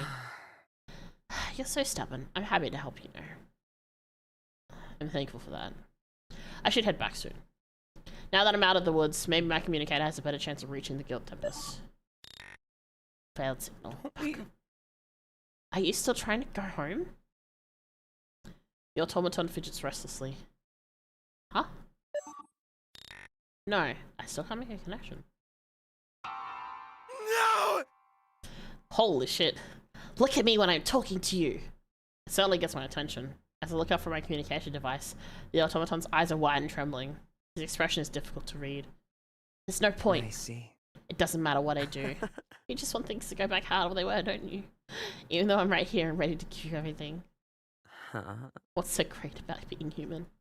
Is having a heart really so amazing? The automaton is looking at me, but I don't feel seen. His rage is on the precipice of an explosion. I have to calm him down before that happens. Listen. But I'm too late. From a pocket in his coat, there are pliers in his hand. Oh no, in his hand. And one motion, said pliers are clamped. Oh no! No! No! No! No! No! No! No! No! No! I hate this. In one motion, said pliers are clamped down on my tongue. I can't do stuff with tongues, and I can't do stuff with nails. Fingernails. I start to bleed. No. Ah! No. The pressure sinks down harder. Oh, no. No, I hate this. I hate this. Metal pinches me tightly. No, see, Harkur's thing was fine. Totally fine.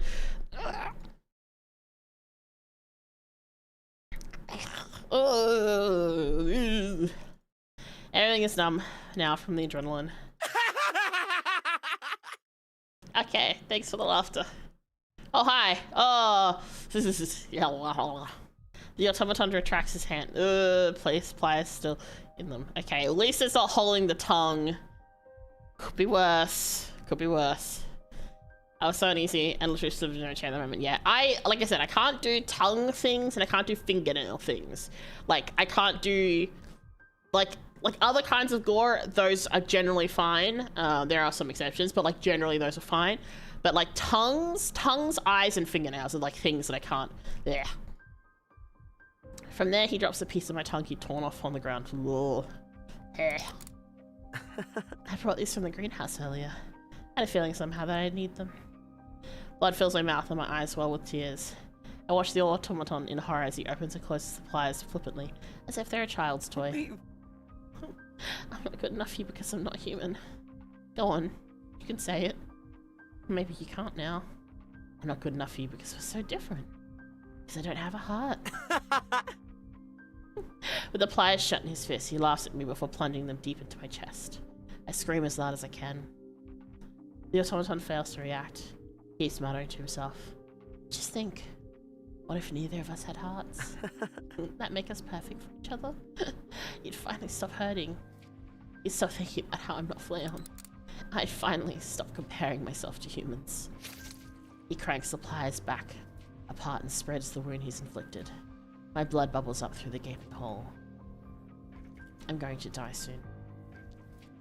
There's no way I'm going to live through this. Shh. Coos to me as I dry sob. Just be still, okay? It'll all be over soon. His pliers dig further into me, and his other hand is placed to my cheek. His thumb wipes my tears away gently. I only manage a weak gasp. The tongues of his pliers twist and puncture anything they can. My sight starts to fade. Don't worry. Without the stupid heart of yours ruining you anymore, you'll be just like me. You'll finally know how I feel. That's why you'll forgive me if I stop, right? He takes hold of my beating heart in his pliers and bursts a hole in it. Because even if you don't know any better, You're mine. I can make you happier than anyone else. Don't leave. Wait, No. don't go. No! Don't go, I said. Stay with me forever. You promised you would. Okay, that's the underner. Understood. Understood. Whew.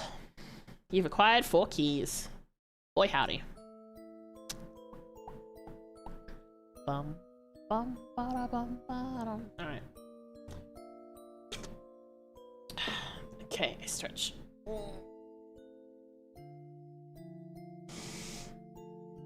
Anyway, this is fun.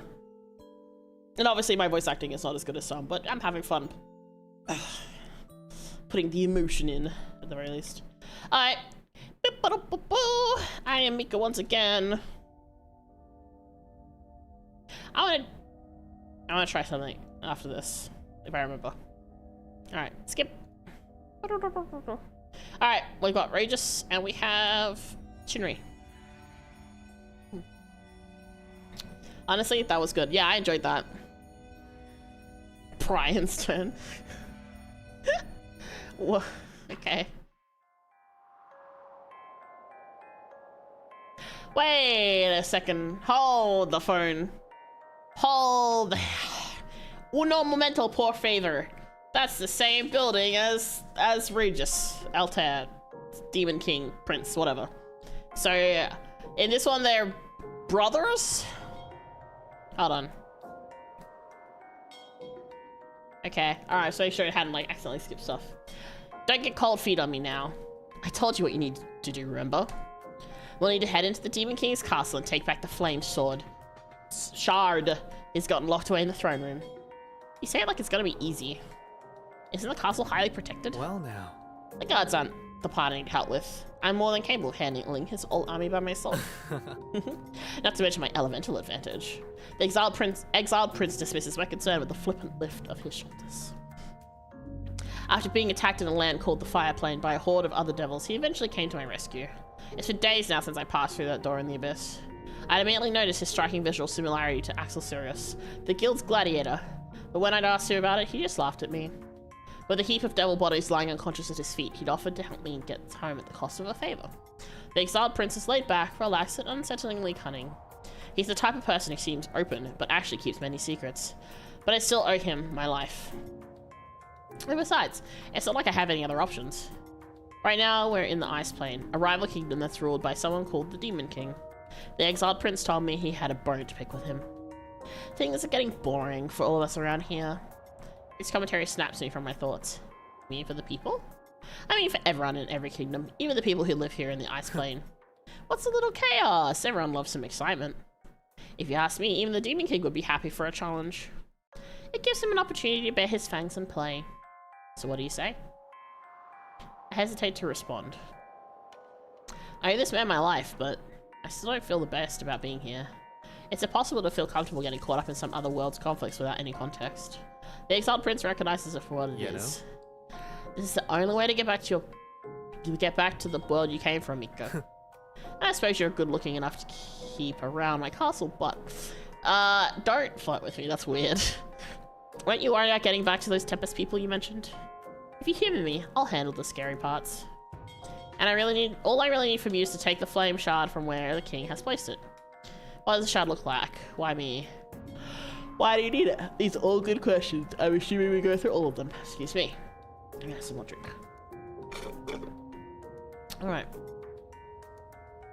Okay, well what does the shard look like? It's a huge, bright red rock. Not too different from the kinds you see in museums. And maybe about the size of a human brain? Why is that your method of example? I don't like that. That's a very specific comparison, exactly. You can hold it in your hands like this. The exiled prince makes a cradling gesture with his hands as if it'd help me visualize. It's a little weird, and he looks like he's holding an invisible baby or something. Okay, seems simple enough. Alright, and then, yeah, okay, why me? Wait a second. If you're so strong, why do you need me to help you? Can't you just go in, take everyone out, and then take the shard back for yourself? Huh? If it was so simple, what use would you... How do I put this? Whatever. The truth is, the flame shard's been cursed by the Demon King. Cursed? So he wants me to curse myself then? No way. Well now. Hold on there. Before you say anything, you're wrong.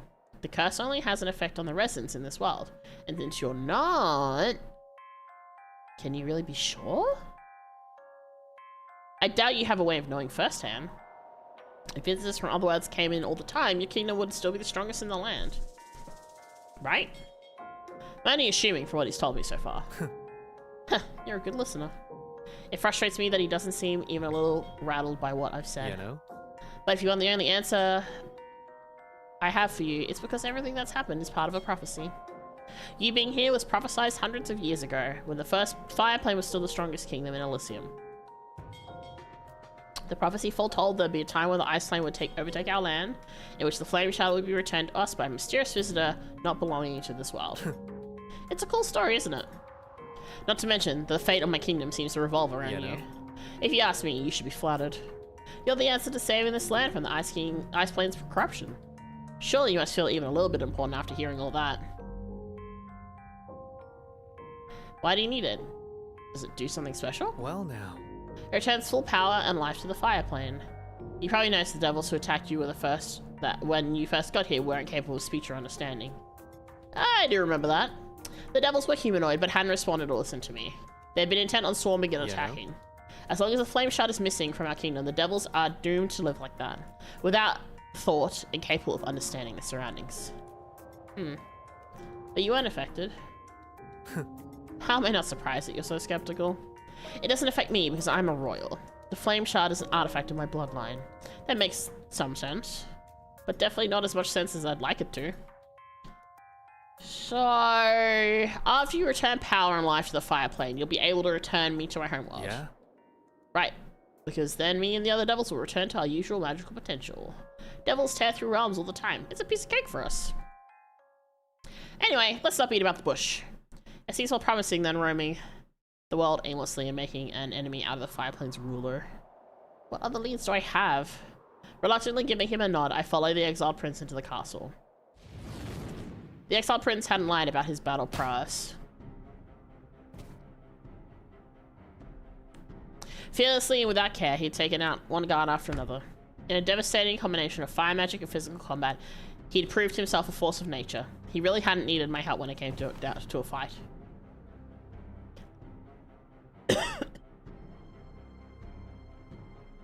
Oh, excuse me. Why do I feel disappointed? Maybe deep down I'd wanted to help more. Or had wanted to swing my fists too. Oh, nice. Exciting, Well see? now. This way, we're almost there.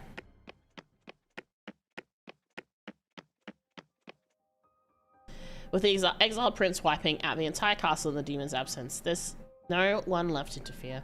The flame shard is now in plain sight before the throne, protected by sigils that float around it. Is it true that only I can touch it and walk away unscathed?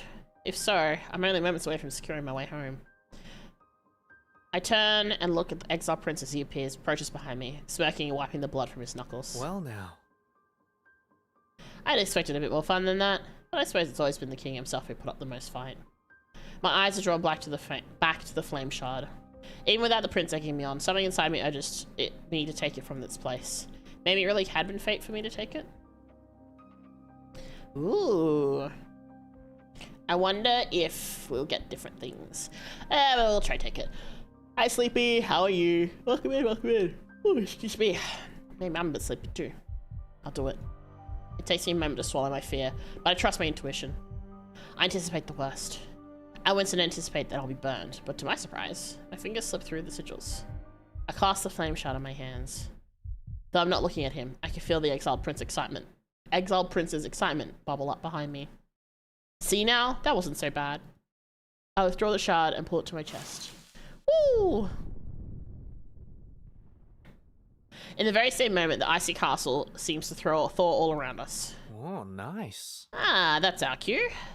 We should be getting back to the fire plane. What's happening? No time for that, let's go. The floor begins to shake beneath our feet and I stumble. Right. Whatever's going on is dangerous. And a little exciting. What's this feeling?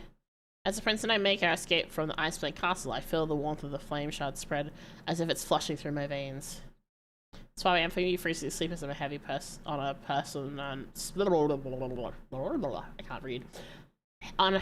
In a heavy Persona 5 royal grain. Oh, I see. Fair enough, fair enough. Well, feel free to hang out here while we go through a little bit more of this novel. We're getting pretty close. We're down to the last 2 bits of story. And then I'm assuming there'll be like an extra door at the end. As if the ice plane's impending demise as if the shaking of its very foundation is a little fun to see. Beautiful, isn't it? Yeah, actually. Yeah, it is. I don't understand why I think so. We reach the fire plane. Back in the safety of the Princess Castle, time finally seems to catch up to us. After taking the flame shard back to its place hidden deep in the dungeons, the exiled prince returns to my side with a big smile on his face. Oh, nice. Home, sweet home. And with that, everything is almost back in order. That kingdom was starting to crumble. Is that right? I need to confirm. Something like that. More important than that is reverting to its original state. As part of the fire play before the Demon King took over. Just have to wait for now. See what the Demon King does. Can it really become the fire plane again? Can it really become the fire plane again? I just can't imagine the people taking kindly to the change. Aren't there ice plane loyalties or something? And no offense, but should the prince really be leading any kingdom at all? I don't know him well enough to make any sort of harsh judgment, but even as an ally, something about him is just off. You know? You'd be surprised. The Demon King is the worst there is. Whether a reputation as bad as his is, or mine's bright and sparkly. What kingdom wouldn't want a ruler that's hotter and more fun? Hey, how that's worded. Once again, he doesn't care. The kingdoms and whoever rules them, it's all just a game to him. My exhaustion is beginning to catch up with me, but I can't let him forget about our deal. Now that it's over, we should rest up for the night. Go ahead, make yourself comfortable. I stand my ground. I'm not saying any longer than I have to. Tomorrow we're going to use the flame shard to get me back to my world. Understood? Sure, okay. No need to be so tense about it. I'm a man of my word. You should scurry off now. It's been a long night, You know? I don't like where this is going. I guess we can make it even longer if you're stubborn and want to. How do you feel about sharing with others? What? Sharing with others what? With others? You? What? No, don't make it weird. I'm going to bed. I can't believe this. See yourself. Good night, Mika. Oh no. That was awkward. And with that, I make a hasty exit. Mood. Mood! Ah! I'm flattered, but no. After winding down and when I lay in bed, I keep thinking about the ice plane. What happens to it from here? Should I have helped? Whatever. What happens in this world is none of my business, because I'm not part of it. I just need to get back to the guild. Well now. Now that Mika's out of my hair, the flame shard is all mine. Too easy. Time to take it all back. I'm up bright and early that morning. I searched the castle premises for the exiled prince, but I can't find him anywhere. Oh, but we could have a nice slumber party. I don't know if a slumber party was what he was implying there, but sure. Check on the flame shard. My gut tells me I should maybe check on the flame shard. It is gone. I'm descending down to the dungeons where I remember he placed the shard. Wait, where did it go? It's gone. Was it stolen, or did he take it somewhere else?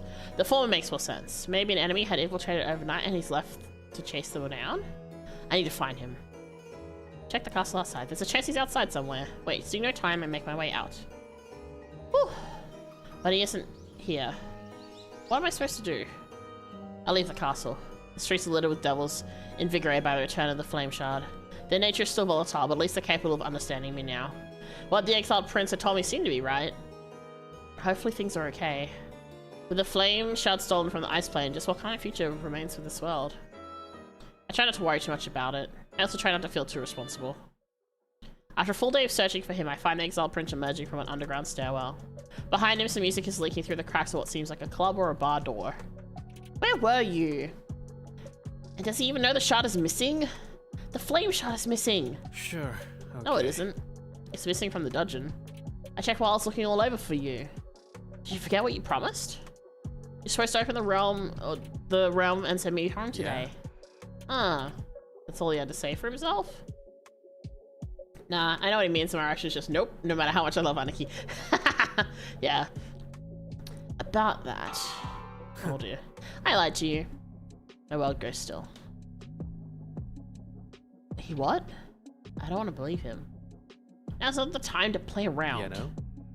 No one here has that kind of power, not even me. Actually, I'm pretty surprised. You went along with everything I said so easily.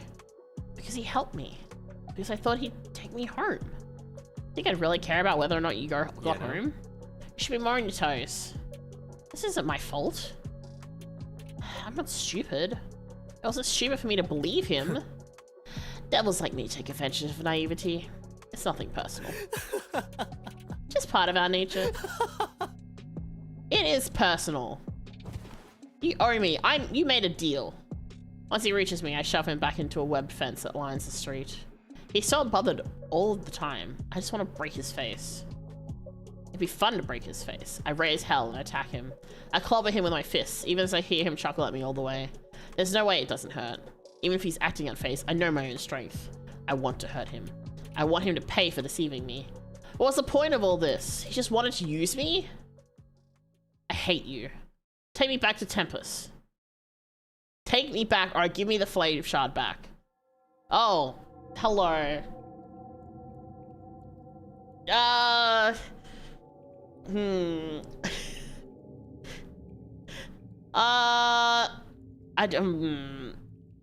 hate this.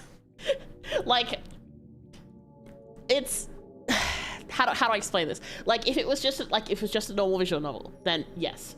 But I know there is a person behind the character, and that is what is like nope.exe. You, Ren, behave thyself. Behave thyself. As I throw my arm at him, he catches my wrist and pulls it to his chest. From beneath, I feel heat surging through my body. It's the same way it felt when I'd... No, don't tell me. The flame shard's right here, Mika. Right where it belongs. He squeezes me gently. No, I don't like this. The warmth of the flame shard pulses with the rhythm of his heartbeat. So he has one. I don't know what it means. What does this mean for me? My body is shaking. His blue eyes break over. My expression, his head inclines as if drinking in the side of me. Oh no! Oh yeah, yeah, now you get it, Ren! No, where's the E? There's no E! Anyway, and I think you're right where you belong to. I didn't force you to do anything. I saw it in your eyes. You're just like me now. I don't know what you mean. The prince runs his tongue over his teeth carefully. It was exciting. You liked seeing the ice plane starting to crumble. It's okay to say it, because we're the same now. You touched the flame shard, and now you're a devil just like us. My fingers curl up against the fabric of his jacket. What's your name? Why are you making me drink, Ren? Cam, Ren is the one who's thirsty. My drink is out. What's your name? It's serious. The name is familiar and foreign to me at the same time. I didn't think you'd tell me. I told you because you're a devil now, and more importantly, you're my new partner in crime. Ah, the sound of screams. How beautiful the other Elysium had been that evening. On its last evening standing. As Prince Sirius and I watched our world burn to a crisp, we reveled in the chaos together. And at that moment I knew I'd found a new home for myself. I'd start a new one. A world far more beautiful than what I had before. Look at how hard the man is just to fit. I gotta hydrate. I ain't fair. Hey, you didn't die this time. Yay! We didn't die this time. We just went insane. Woohoo! Good lord. Ren is very awooga. Axel is your first choice actually, but my god, I rolled back so fast I was freaked out to the CG. It did not help. I was not alone, and my brother, being siblings, teased me that I am liking it. Oh no! It's even worse if you have relatives around. Rest in pieces. My face was so red at the moment I kept hitting him and saying shut up in a very flustered way, to which I even grabbed his bonk stick, a piece of styrofoam by the way, and hit him as well. And then I hit him so hard the stick broke in half and he just laughed even harder and louder.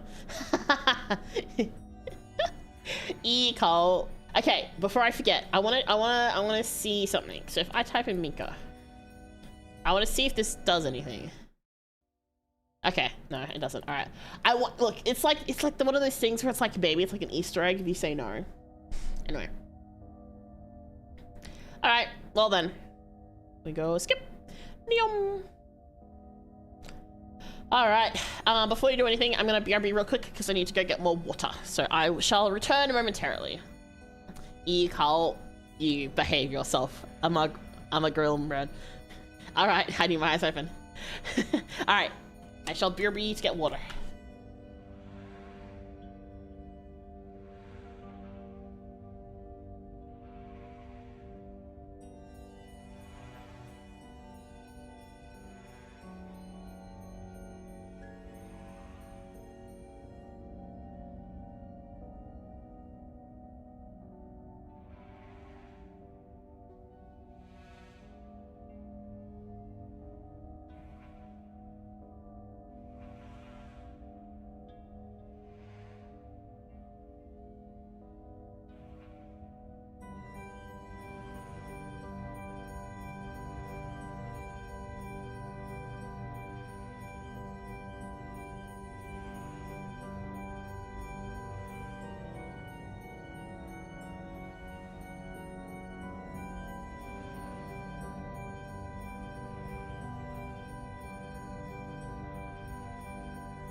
Hello, I am back. I have returneth. Whew. Okay, alright. Time for the Huntsman. Which I'm a little concerned about considering all the other endings we've had. Alright. Ren, are you ready to die? I should have said Ren this time around. So what do you think? That's just about all I have for the seasoning, but I find just a little salt and pepper goes a long way. Best to enjoy it fresh. Mysterious huntsman who'd found me lost in the forest has gone as far as to spend his day fishing for a meal. He's been so informative and helpful to me up till now. He let me know that there's no guild called Tempest in this land. He even believed me when I said I'm probably from a parallel world. We're sharing what he'd caught now, under a blanket of twinkling stars. It's funny how calm I feel, even when I'm lost in an unknown place. This design, rawr. Ren, you need the feral meme. That's you right now. Time for long-haired gent. Yeah, Shinri! After taking a bite into the side of the fish he prepared, I revel in its taste. Perfectly crispy and evenly roasted over our campfire. It's delicious. I can't get enough of it. Great to hear. Just make sure you chew carefully. The bones of that type of fish can catch you off guard. I had no idea. I navigate the fish carefully with my teeth and try not to eat so fast. I hate eating fish that have bone in it. I can't handle it normal. Surely enough, there are some harder pieces here and there, but the flavor of the fish is by far worth the effort. I finished the fish from the skewer with a smile on my face. I know, right? So pretty. It's so hard to follow the reviewer's advice to save him for last. I have some carrots from town in my saddle bag too. I usually share them with my horse, but you're welcome to have some for yourself. Saddlebag? Over there. Make yourself comfortable. The huntsman gestures to his steed. By a knotty old tree, a large dark horse with a mane and tail of smoke watches me from the side. Well, it watches me somehow. Though it has no eyeballs and only empty sockets, it's still acutely aware of its surroundings. I'm sorry, excuse me, no eyeballs? Is it blind or is it like a skeleton horse? I would love to know. I've been terrified of the horse the first time I'd seen the huntsman galloping in on it. Yeah, I wonder why. Oh no. Is he supposed to be like a headless horseman? I still don't know what to make of it if I'm honest. You know, I think I'll scare it if I approach it suddenly. As long as you don't throw your arms up high or something, he's fine. Why don't you try petting his shoulder? Oh, he goes. I can't say I've ever pet a demonic looking horse without eyes before. I make my way over and touch the side of its shoulder. Its coat twitches under my touch, but the horse otherwise doesn't leave its spot. He said hi. See? Really? Maybe. Maybe. I echoed the huntsman before I sift through the saddlebag hanging off the side of the horse. Surely enough, the carrots he mentioned before are wrapped in plastic. The horse's attention is on the new snack. Don't worry.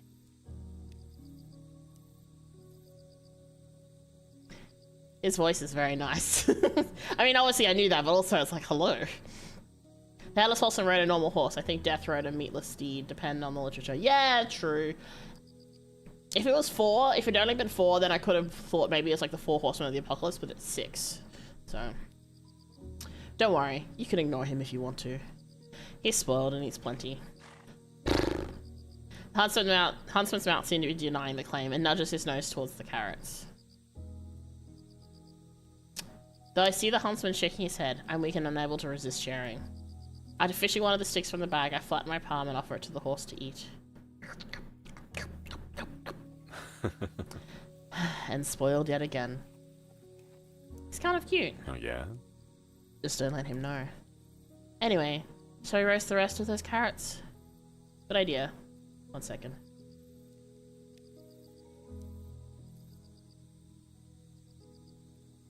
Okay, the sneeze is gone. His voice is very, very comforting when we're aware, so I can't wait to know how this twists. Exactly, yeah. After letting the huntsman's horse finish, I bring the remaining carrots to his side by the fire.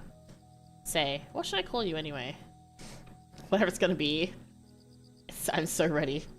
Look, Myth, what you have to understand about Ren is a monster fucker. So anything kind of goes. So I think he's gonna be excited either way. You, I don't think you gave me your name, right? The Huntsman is quiet. I carefully roast the carrots over the fire. It's best I don't give you my name given the circumstances. Let's just say that I'm not so popular with the royals. So you're an outlaw or something? These lands are corrupt. I just try to set things straight. Oh, so he's more like a vigilante? That's okay. I'll just keep calling you Huntsman then. Works for me. Sorry to not share too many details. It's alright. You can call me Mika. So that's why you vibe with Shinri. Got it. Did I say something wrong? It's nothing.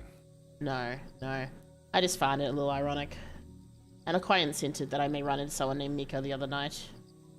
Small world, isn't it? Do I know your acquaintance? Do I maybe know your acquaintance? I too am not viewed faithfully by the establishment. Possibly.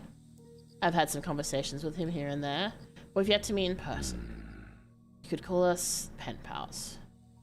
So it's long distance. Hopefully you two get to meet someday. Maybe someday. Somehow. The carrots are finished. I sprinkle some salt across them. All done. Do you want some too? No, that's alright. You take them. Tomorrow will be a long day for you. You should rest up. You don't have to help me getting me home, you know. I feel bad making you go out of your way. I frowned at him from around the carrot I'm eating. And leave you on your own. I can't do that. The fire plane's not too far from here, and that land has been in chaos ever since. To put it simply, the nearest kingdom is too dangerous for a stranger on their own. Don't worry. It's no trouble at all for me to help you return to your own world, so don't worry about it. It'll be okay. We'll figure it out together, I promise. His smile puts me at ease. It would be rude to refuse his help at this point, right? It's not bad either. After exploring this world a little on my own, he's been the only person to hear me out. Let alone be kind to me. Thank you, Huntsman. After taking turns to bathe in the river, we wrapped up the night fairly early. I'm more exhausted than I thought. It doesn't take me long before I drift off to sleep. Or at least I think I'm asleep when I hear the Huntsman talking to himself. Hey. Are you there? So you hear me too. Nobody's there, right? I didn't hear another voice responding to him.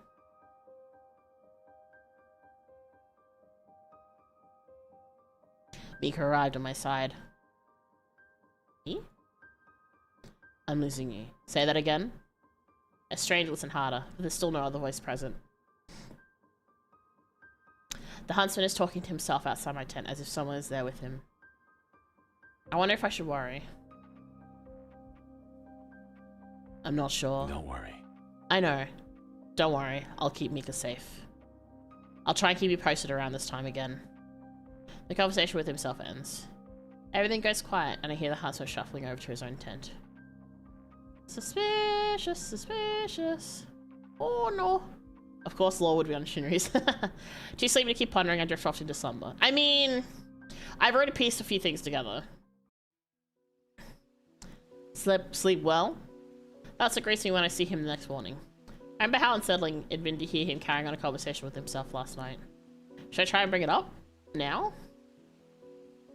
I think for now... I'm gonna save. I think for now we should keep it to ourselves and bring it up later. No, I think I'll keep it to myself. I'm lacking context and I prefer he bring it up with me on his own accord. If he feels comfortable enough to explain, I should trust that he will. I have no reason not to think so. Right? He's taking such good care of me so far. I slept fine. I didn't wake you, did I? I thought I heard you stirring around there for a while. Oh, no, not at all. I heard my own nervousness surface in my voice. The Huntsman reads past it, and I can tell he knows I'm actually flustered. I avert my gaze elsewhere, but he dresses what I'd wanted last night directly. I contacted my acquaintance last night, the one who made me think I might find you here in the forest. I hadn't heard his acquaintance respond, though. The Huntsman is being open with me, showing me all his cards, and yet it doesn't add up. God, for some reason Kana's voice in my head is saying, why don't you trust people? Listen, Baldur's Gate 3 is a very different situation. I've been killed several times tonight already. I feel it's valid to be a little bit on the suspicious side. I see. What did he say? If you don't mind me asking. He said that he hopes you find your way home soon. I see such sadness in his eyes when he smiles at me. Huntsman? Yes. You should know that I'm thankful for your help. I won't forget this. I'll tell everyone how you helped me and how kind of person you are. You don't need to do that. Maybe not, but I want to. If that's what you want, I won't stop you. Besides, stuck on this side, it's not like I'd even have a choice. You shouldn't say it like that. Who knows, maybe we could find a way to let you over for visits. He's still smiling, but it doesn't reach his eyes. We'll see. The huntsman gazes across the forest. We should have breakfast soon, Mika. It'll be okay. Let's head to town and see what we can find there, alright? Alright. For a moment, he pats my shoulder. He's so mysterious and kind. I just wish I could help him more. I wonder if he'll ever know if I'll ever know what's passing through his mind.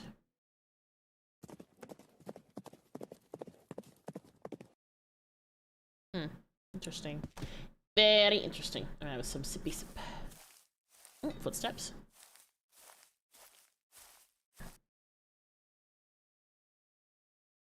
Oh my god, okay.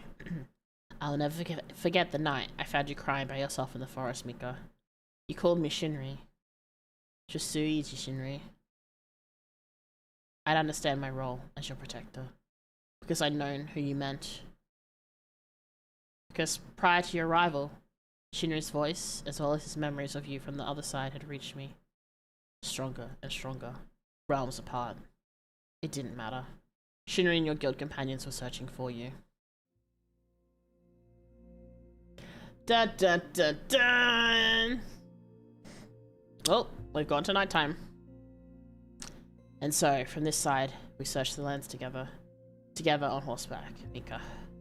Day by day, we traversed just about all of this Elysium in hopes of finding you a way home.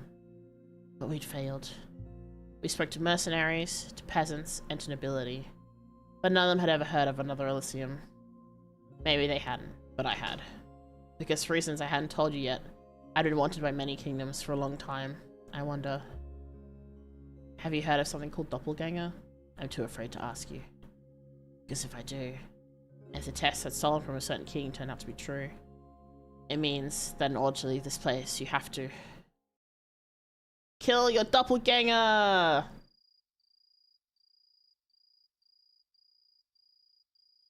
Thank you for today. We searched just about everywhere together, didn't we? I know you said you want to help me, but I still wouldn't blame you for stopping at this point. Still feeling bad about it, I see. You worry too much about me. But for someone like me, it's fine not to, Mika. Then again, that must be something you learned from your world. From the other me, and your guildmates. Don't worry. No need for that. It'll be okay. I promised I'd help you find your way back, and I'm a man of my word. Crying cat meme. My words put you at ease. I watch as you huddle closer to our campfire and adjust the blanket over your shoulders. The two of us seem to have developed a routine by now. Just you and me here, with no one other than ourselves. Some people go their whole lives without knowing this kind of simple happiness. I thought I would be one. How long has it been since you've arrived? As I'd come to enjoy your presence so much, I'd lost track of time and stopped counting. Oh no. Oh no! Well, we know where this is going. Oh no. Maybe it's been a couple of weeks now. Or had it been longer? Do you remember how long it's been since we started looking? No, I forgot. So you feel the same. I guess I stopped paying attention? I'll get back eventually. And this isn't terrible. You've been a good friend to me. I realize no one said that to me before. I can't recall a time anyone has ever referred to me as their friend. I pull on the brim of my hat. I forgot to keep count too. I suppose it can't be helped. Right? Anyway, you can take your turn bathing first tonight. I need to make some preparations for tomorrow. Yeah. Tomorrow? A few days ago when I asked you about your birthday, you couldn't tell me. That... How can I explain that my memory doesn't go that far back? Interesting. It's like this world is thought that was really sad, Huntsman. Oh, yeah? Did you? Of course you would. So we're celebrating your birthday tomorrow. Your birthday going forward will be the 1st of the 9th. Oh no! That's right now! I'm assuming that's like in-game stuff. Like that's like a programmed thing in-game. Don't forget, okay? Like, there's no other way it'd be the 1st of the 9th, because that's too much of a coincidence. If you say so. I'd tell you that I don't need it, but you're too excited for me to try and stop you. Ren is like foaming at the mouth. Me just enjoying the scene unfolds as I know the outcome of this. Yeah, I'll take a bath now. Good, take your time. See, the thing is, there's two very specific ways it can go from here, and neither of them are good. Both of them are... Yeah. Both of them are... clutches leg. The moonlight makes the river shine silver. I take my time in the water. I also really interesting thing I just want to point out, and like in terms of storytelling, is the fact that this particular thing, and I can understand why the reviewer now has said to do this one last, is because the point of view for this one is more so on the Huntsman side than it is on our side. Like, we are in this, but not to the extent we were in the other ones. This is all like it's from a different POV, which is interesting because it's the only one that's like this. I take my time in the water. My hair sticks to the nape of my neck where I wash it. Then I think about how you'd called me your friend. You'd gone so far as... Oh! Zozo! Hello! Thank you for the raid. Welcome to the stream. I don't think my shout-out command works properly. I have to do the other one. Sorry, Ren. Hold on. Spare... That one. There we go. Yeah! Girl got... Try that again. Guild War grinding over. Ah, yes, the Guild of Wars. That thing. I already did my grinding. I'm at 20 million. I did that earlier today. I hit a few nightmare 250s and I'm done. So how was the Guild War grind? How was things? Also, hello, welcome. If you're new here, my name is Mika Akatsuka. Hold on. Let me skaloodle into the... Hey, hi. Hello. My name is Mika Akatsuka. I'm the Vampire Catboy shop owner of Nightfall's Bloom, which is the lovely establishment that you have stepped into today. If you're new here, welcome. If you are not new here, also welcome, but you already know the spiel, so you can already go sit down. If you'd like to take a seat, maybe grab a snack. We are playing some games tonight.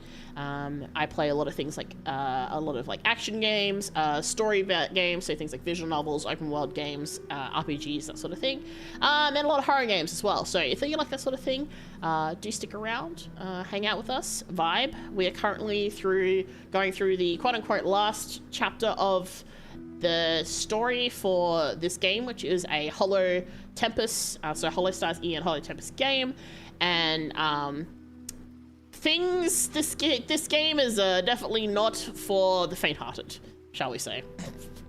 But it's fun. I'm enjoying it. Gyro is terrible. We also play Final Fantasy, so 2 windows open at the same time. Ah, yes, the multitasking, classic technique. And thank you, Ren, for showing all my links. So if you are on Twitch, just so you know, my main platform is actually YouTube, but I am multi-streaming, and hang out. You can check out Twitter, usually me posting memes or replying thirstily to cute boys, all that good stuff. Teehee. Anyway, we should continue. Also, so I know it's probably late for you, so you don't feel like you need to stick around. Like, maybe go get a drink, get something to eat, or go to sleep. And I will make sure that your raiders are well behaved, I'm sure, and you know, chilling, having fun, vibing. Don't want to keep you stuck here if you need to head off. It's usually what I have to do when I raid, so. But if you want to, stick around and watch things go terribly wrong in the next 5-ish minutes, I'm sure. Ah, yes, memes, the only reason I'm here. You're the generator of memes. Well behaved. Hello. I'm concerned that you've included an emote with that well behaved. How are you? But yes, we're playing a Hololive / Hollow, or technically it's Hollow Stars because it's not Hololive, but Hollow Stars, but same, you know, cover, etc. and it is a visual novel. It came out on Halloween last year, but I haven't had a chance to play it till now, so we're going through it. We're going through it. And our character is also going through it. We've been stabbed, we've had our tongue ripped out, we've been tortured, we've been like ripped apart and eaten so far, and we had a hot demon hit on us and turn us into a demon. It's the whole thing. Anyway, let's get back to it, shall we? Things are not concerning whatsoever. Haha. Alright. You'd gone as far to make up a birthday for me too. What if we were happier like this week? I knew it! I knew it! He is attached! He's not gonna let us go. I fucking knew it! I fucking called it! Instantly. Anyway, sorry, I'm okay. If you didn't want to go back anymore. No. I can't think like that. It's not right for you to stay here. I can't believe the thoughts are surfacing in my mind right now. He's gonna have to find himself, to fight the urge, to keep us for himself. I close my eyes to try and escape them. And when I do, I see a memory. One of his memories. Oh! Is the CG gonna be... Oh, hey look! I recognize this place. It's morning. Shunari's happy and sharing a pot of coffee with you and your friends. Someone with two different colored eyes spills someone himself, and his pet jingles loudly as it flees the splash. Our battle never change. A man with blonde hair and is arm wrestling with a smaller man in a ponytail. A man with blonde hair is wrestling with a smaller man in a ponytail. Wait, okay. I'm assuming that's Axel.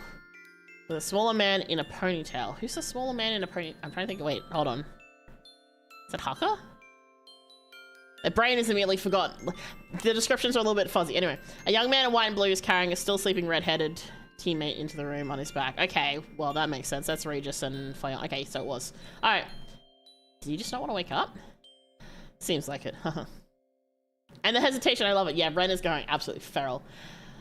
Let's give him 30 minutes.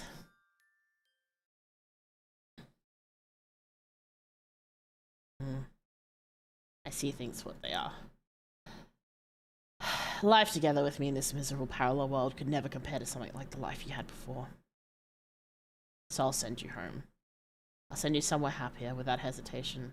And according to that text I'd stolen from the ice plane about the project called Doppelgänger, I know exactly what I'm doing. I have to help you finish this rut we're trapped in. Fourth wall. Today is the Huntsman's birthday. Since he told me he would remember his real one, I thought it might be fun to try celebrating today. He doesn't know it, but I managed to prepare a gift. I guarantee that we're gonna get to the end, and it's gonna be like, he's gonna be like, oops, I changed my mind. I'm excited to give it to him. If only I could actually find him. He's not in his tent. Weird. Huntsman, are you here? Aside from me, our camp is empty. His horse is gone. I have a sinking feeling in my stomach. Oh boy, not this again. Search deeper into the forest. Let's go get lost in the forest. I searched the deeper parts of the forest for him, but there's no sign of him anywhere. Huntsman? I call for him again, and I'm still not met by a response. Why do I feel like something terrible has happened to him? No, I can't panic. I need to stay calm. I have a sinking feeling.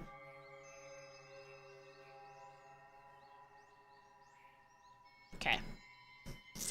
I want to see if this loops or if this goes further. Like it actually does go further. Let's see. Sign of him. Anyway, Huntsman, call from. Okay, alright. Okay, alright, cool. That's fine. I just wanted to see if it was gonna like lead us further in and then something terrible happens. You never know, you never know. That's what I would do. I hurry from the forest to the meadows I remember. Huntsman? And what I see next is... No! I knew it was gonna be... Okay, I knew it was gonna be one way or the other. Fuck. The Huntsman's lying on the ground. An arrow protrudes from his chest. His dark hair is pulled around his head and his hat sags from its usual position. His blood stains the blades of grass beneath him in a dark, gritty red. As he looks at me, I see it dribbling down the side of his mouth as well. How long has he been like this? Who did this to you? I fall to his side. I can't believe my eyes. I'm sorry. I didn't want you to see. As I reach for the arrow in his chest, the Huntsman touches the side of my wrist to stop me. You don't pull... things out of big holes because it's plugging it so he doesn't bleed out. I'm sorry. Okay. Bad people do not pull things out of your body that are like plugging blood spatter and stuff. Anyway, it's fine. I'm okay. Listen to me. It's okay. It's not okay. You need help. Mika. My eyes are flooded with tears. I can't stand the sight of him hurting like this. Am I too late? Can he still be saved? Don't cry. This may not make sense to you, but I did this to myself. I did this to send you home. To himself? For me? I never wanted this. My throat is burning. I hiccup and sob, unable to keep myself under control. Don't cry anymore, okay? Sorry. I don't want you to cry. I don't want you to cry on my birthday. Ow! My heart! Fuck. How dare you?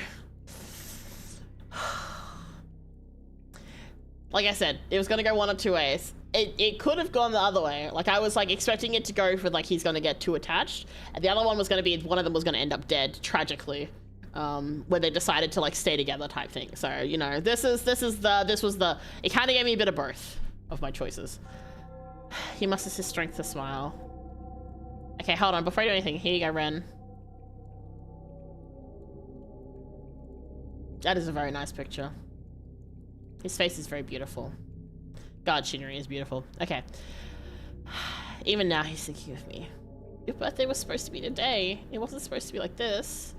I want to do something special for you. Then smile at me. How can I? If you can't now, then smile at him, the other me on the other side. Because this won't be the last time I see you. I see you through him. Do you understand? I see the shine disappearing from his eyes. His death seems so long and painful. Trust me, alright? This has to happen. I like there's only one option, believe him. I must believe in what he says. I inhale shakily and nod. I believe you. I trust you. He lays his head back on the grass, but even that moment seems excruciating for him. To his left are his bow and his arrows. And though I believe this must happen, because he tells me so. This bow and arrow could help. I could. Could I? You don't have to. He's still so kind. He'd allow me to leave him here, but I can't do that to him. I will. I rise from where I'm crouched. I'm lightheaded from crying, but I collect the arrows and raise the bow in my hands. Whoo, boy, howdy. I aim between his eyes. His smile is finally met this time. I want to help him. I don't want him to hurt anymore. Most importantly, I want to smile for him on the other side. I draw the bow in. He is dead. Happy birthday, Huntsman.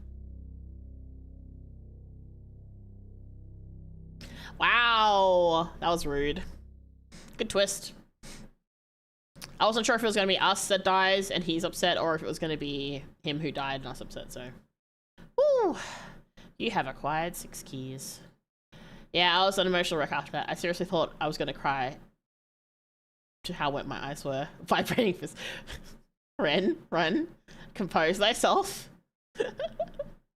I hope my voice acting there was okay. It was like, it was so. I was trying to give it the feely feels. I'm trying to get better at voice acting. This is Hollow. No, Hollow Myth is something else. Ooh. Ooh! Oh, it's all blacked out. Ooh. Okay. So Hollow Myth is not this. So this is Hollow Stars. Hollow Myth is the first generation of Hollow Live English. Yeah, they're different. It's all boys, and they do different things, and they don't really collab with the girls. We're not going to get into that because I get mad. So I'm assuming when I start, there's going to be something else in there now. But what is your name? It's still Mika. Am I sure? Yes, I am Mika. An empty hall. Or is it more like a cave? You wander the empty space for what feels like an eternity before happening upon 6 doors. You sense different but vaguely familiar presences on the other sides of each. Inhale, exhale. Inhale, exhale. Somehow you know your journey won't end until you pass through all of them. You may take as long or as little as you'd like, but you must still pick a door. Now then, Mika, which will it be? No! Oh, okay. Alright, that's okay. I was hoping that, okay, that's fine. I was hoping that it would actually have a secret final one, but that, you know, I get the idea. The idea is that we had to get a key from each realm before we could return to our own. Oh yeah, this is very dark. You missed out on us being ripped apart and eaten. Hold on, now we'll go to, okay, hold on. Let me,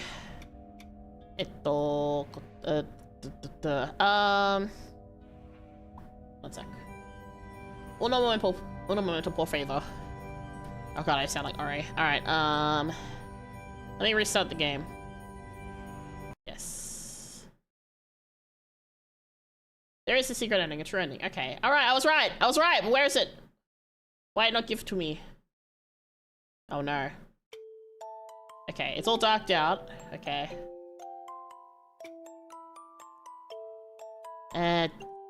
Okay. I'm looking.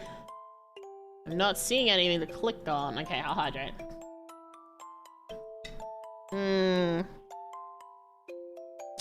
Alright, let me see. I ain't spoiling, it should have shown on the menu itself. I'm clicking. Oh, truth. Truth, I see it. It was hidden. I didn't notice there was a new key. There's a key here that says truth. Oh, what was my name? Mika. Mika? In the vast darkness, another door appears to you. A mysterious door with 6 keyholes, each of them with a different jewel-colored lining. As you approach it now, you know where it'll lead. After all, you've been through a lot to get here. You remember that many stories you'd witnessed and played a part in. The Huntsmans, the demons, the Automatons, the Showmans, the exiled princes, the Demon King. All 6 keys you'd worked hard to collect dissipate into the abyss. A lock clicks, and when you finally open the door...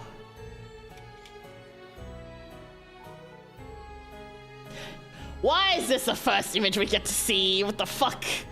Oh yeah, here we go. You have to see all the CGs and stuff. Haha! BRB, you have to run to close windows. Yeah, go. Don't get stuff wet. It's good. Oh god. No, thank you, Axel. I'm sorry. You are Anarchy. I can't. Nope. I'm almost home. Wait for me, guys. The door open. I wake up beneath the shade of a large tree. Also, it's very rude that they had the Huntsman first. I know that it's because that's the order they went in to talk about the thing, but that's not the order we went in. Is this the start of another twisted story? I don't know anymore. My whole body is sore and there are knots in my back.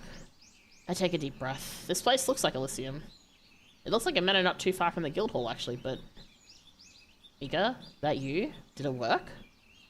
They're back! Look, I see them over there! For real? Move out of the way, Battle. Why single me out like that? Everyone else is in your way too.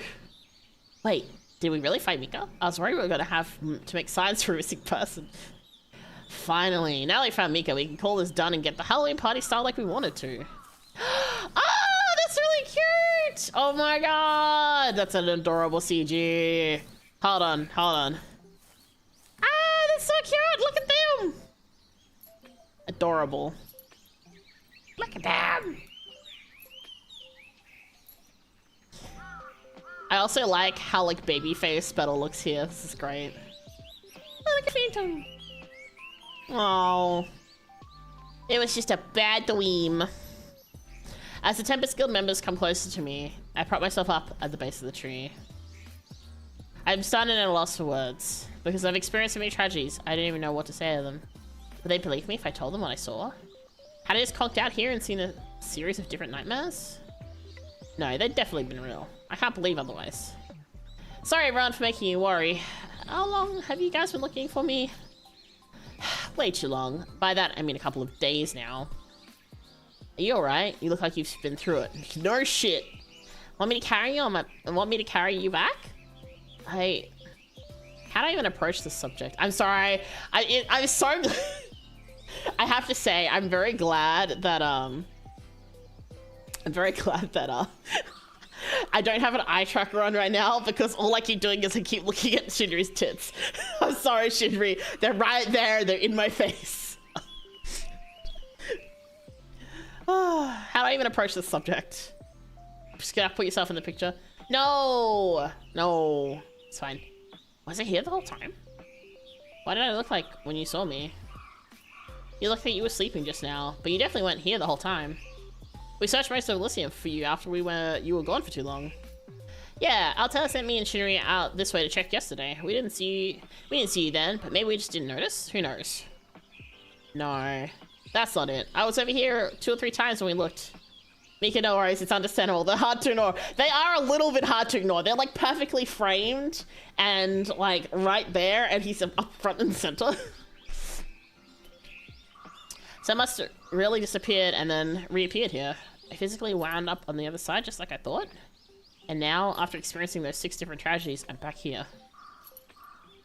I don't know how to even begin explaining what happened to the boys, so I'll save it for another day.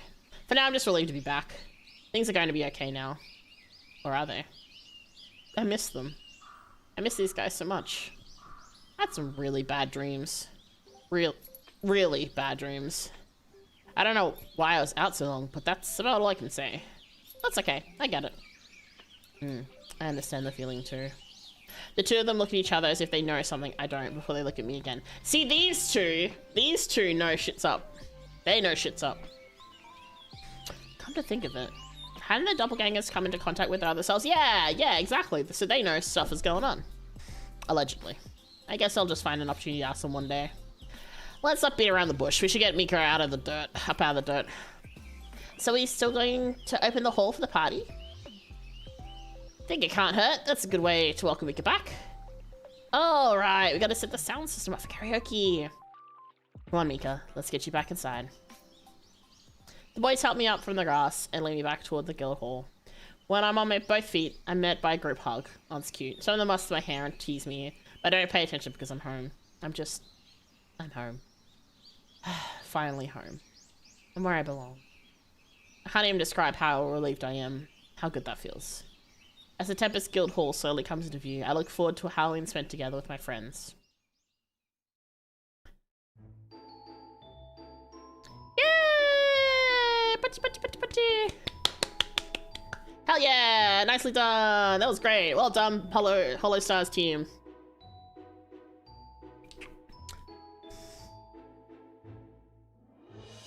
Art management, Nekomane. Character designer, Hakuseki. That name is familiar. Background designer, Yasudagabo. Okay. CG designer, Suzuki Crown. Say, okay. Wait, Watson as in... No, it wasn't. Surely it's not that Watson. Still, patchy, otsuka everyone. That was really good. I enjoyed that. And it's nearly exactly 3 hours. Nice. Alright, so there's stuff and extras, so we're gonna have to go have a little bit of a look-see. I'm assuming that's all the different CGs. Woo! Alright, let's have a look. Gallery. Yeah, it's all the CGs. Look at that. Damn. They're in order of the doors. Damn.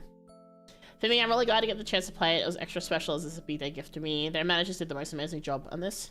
And it's a great storytelling for each Tempest boy. Can't wait for more projects for them, as I'll always continue supporting Hollow Stars. But I'm not playing this game again. My feels were messed up that night, but I took many screenshots. So honestly, it's fair. I understand it. Like, here, let's have this open so that, like, we can enjoy this. What's this? Oh, okay. I think it was really well written. Obviously, it was quite short, and you didn't want it to be too long because of the nature of the storytelling and the way you had to go through each character, and you know, like the background, and obviously it all had to tie together at the end. It's really interesting to see the way they chose the doppelgangers and what the particular outcome would be for each one. I like the way they mixed their personalities, but also had the stuff flipped as well. Like obviously, like for example, Harkur is like very, very nice and very, very sweet, and then in this he was very, very bratty and mean and evil, and like Battle was still Battle, like he was still a like boy failure, but also like the soft, like the soft, I'm trying to think of how to explain this, like the softer feeling of his desperation is very different to how he presents himself normally. And then Altera again is also, you know, like a soft boy and is very, you know, obviously very demony and tortury in this, haha. I think of all of them, I think probably Shinri was probably the most similar, but that also makes sense because it feels like he was the most connected with his otherworld self. You read up there, Laura, a bit? Oh, okay, all right. Flayon was interesting because obviously the Automaton, like that, I feel like that was just because like that was very much Flayon having a lot of fun. Like you could very clearly tell he was having fun. Like he's a very incredible voice actor, so I'm not surprised. And Axel, I still don't know how I feel about I don't know how I feel about Axel hitting on me. That was weird. It's okay, it's fine. Oh yeah, profiles, here we go. Ah, look, we can look at them all. All right, let's look at, okay, we'll do it in the order we looked at stuff. All right, so here we go. Bun, Zoin, Harker's Doppelgänger, Resident Spirom, other Xenokuni. Okay, likes having his hair played with ornate trinkets, crystals, and flowers. Dislikes when food gets trapped under his nails, being wet, stuffy clothes, ugliness. Favorite food, crab, human meat. The prideful demon of legend was once revered by a long-standing cult of worshippers located deep in the forest of other Xenokuni. He can only be summoned when bestowed an offering of blood at his shrine, and while powerful enough to manifest someone's darkest desire, he is recorded in myth as one of the most volatile and demanding demons of all cultures. There are many accounts of encounters with him going sour, as well as folktales where desperate humans meet their own demise by his hand after he's deemed their desires unworthy.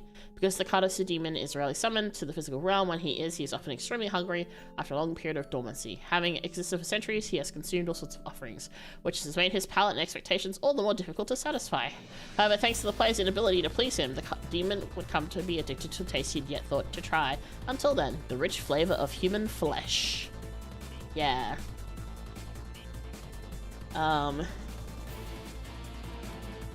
I'm saying this as an axolotl. I expect they make his ending like that as a treat for us, since he's always mean to us and never pays us at all.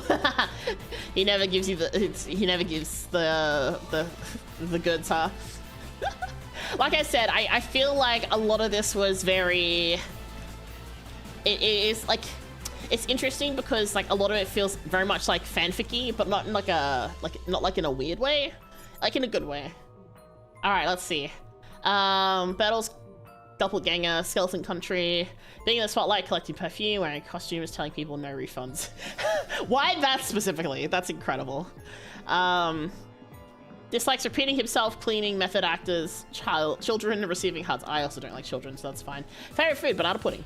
Summary: the Showman is a bossy and arrogant prima donna, incapable of working with others for too long. The Showman's flamboyant theatre monopolizes Skeleton Country's business world with an iron fist. In the past, he attempted many times to take in proteges, stagehands, or even hangout buddies, but his self-centered nature and short temper have resulted in the loss of many Skeleton afterlives. Eventually, this would become most of Skeleton Country's population. There are hardly any residents left in Skeleton Country, but the Showman forces the declining population into attending his daily stage performances to preen his ego. Or is that really the reason? Rumors would have it that the Showman, once a skeleton like everyone else, is said to have often cursed life as an entertainer, having failed miserably at it in his past life as a human despite always craving the spotlight. Following suit, he apparently rose to power in Skeleton Country after making a pact with some devil gods. In exchange for fame, affluence, and a human body, his backstory states he must entertain anyone, once every day, or otherwise lose everything. Yeah, that makes sense. Who did we do next? We did Demon Prince. Altez, Doppelganger. Likes puzzles, submissive people. Okay, breeding, besting, competition. Team aside, we are all skeletons. We already had this discussion. We had the discussion about our skeletons always being wet. Dislikes ballroom dancing, loud laughter, insubordination, sleeping in late. Okay, I'm sorry. You can't say loud laughter when you were cackling like a maniac in your castle, sir. Favorite food? 10 men. Okay. Cruelty comes to the Demon King as naturally as breathing does. A tactician and a tyrant, he instills fear in all who meet him, after having taken the throne of the Ice Palace by force. With both ease and elegance, the Demon King was quick to dominate all lands, including the former ruling Kingdom of Devils, the Fire Plane. Presently unthreatened by any opposition, he now spends his day in search of other nations to conquer. One day he would dream of another world and another version of himself. Through numerous following prophetic dreams and the discovery of high ancient texts belonging to an archive called the Hollow Stars Ian Halloween Project 2023, nice fourth wall there, the Demon King would come to learn of an alleged parallel world, the real Elysium, where the real version of himself supposedly resides, beyond just a holiday season. Eager to expand his territories, the Demon King obsesses over finding a means to leave his world in hopes of possessing his true self and stealing the real Elysium for himself. Interesting. Alright, flirty boy. Likes instigating conflict, teasing others, hot baths, getting sweaty. Dislikes becoming bored, boat rides, singing, a lack of challenge. Favorite fruit, anything with mushrooms. Mushrooms is good. Though his easygoing disposition may be misleading, no one enjoys chaos quite like as much as the exiled prince of the Fire Plane. He is a powerful flame devil and was next in line to rule when his father dominated all of the other Elysium. Things went awry for him when the Demon King of Ice Plane assassinated his father and stole a great source of power, the cursed Flame Shard. However, he now looks forward to taking the world back for himself with a carefree attitude and thinks it will be an exciting development for everyone. He's very cunning and lies to others without hesitation. He is also a well-known hedonist in Casanova, with a large harem of devil lovers that fawn over him from the sidelines. Because the Demon King's protective sigils prevent the exiled prince from regaining the stolen flame shot by himself, he would use the player to retrieve it on his behalf, aware that only they could bypass the king's magic. What he wouldn't reveal was the fact that, due to the nature of the flame shard itself, the player would, as a result, be transformed into a devil themselves by doing the dirty work for him. Oops. Help my brother's monkey me. Alright, fly on. Alright. Oh boy. Likes being together with his master, watching people cry, rain, and running errands. Dislikes secrets, animals, sharing with others, overheating. Favorite fruit, doesn't eat. Makes sense. Modeled after an old friend whose life had met its end, the abandoned automaton was created for the sole purpose of providing emotional support and companionship to his creator, the player's doppelganger. After some time, however, the automaton's needy demeanor and lack of patience towards his creator's grief drove a deep wedge between them, which led his creator to abandon him. Locals say the player's doppelganger mysteriously disappeared after they sought endlessly for a way to undo the past. Left on its own without purpose, the automaton led away dutifully in the woods for his creator's return, only to be met with the real player years later. After projecting all of his unresolved feelings towards his creator onto the real player instead, the automaton would demand that they spend the rest of eternity together. As his creator had originally promised him, a promise is a promise after all. Every day is every day. I think only Ren's gonna understand that joke. Also, I want to check something real quick. What are your pants, Battle? I don't understand them. They're like...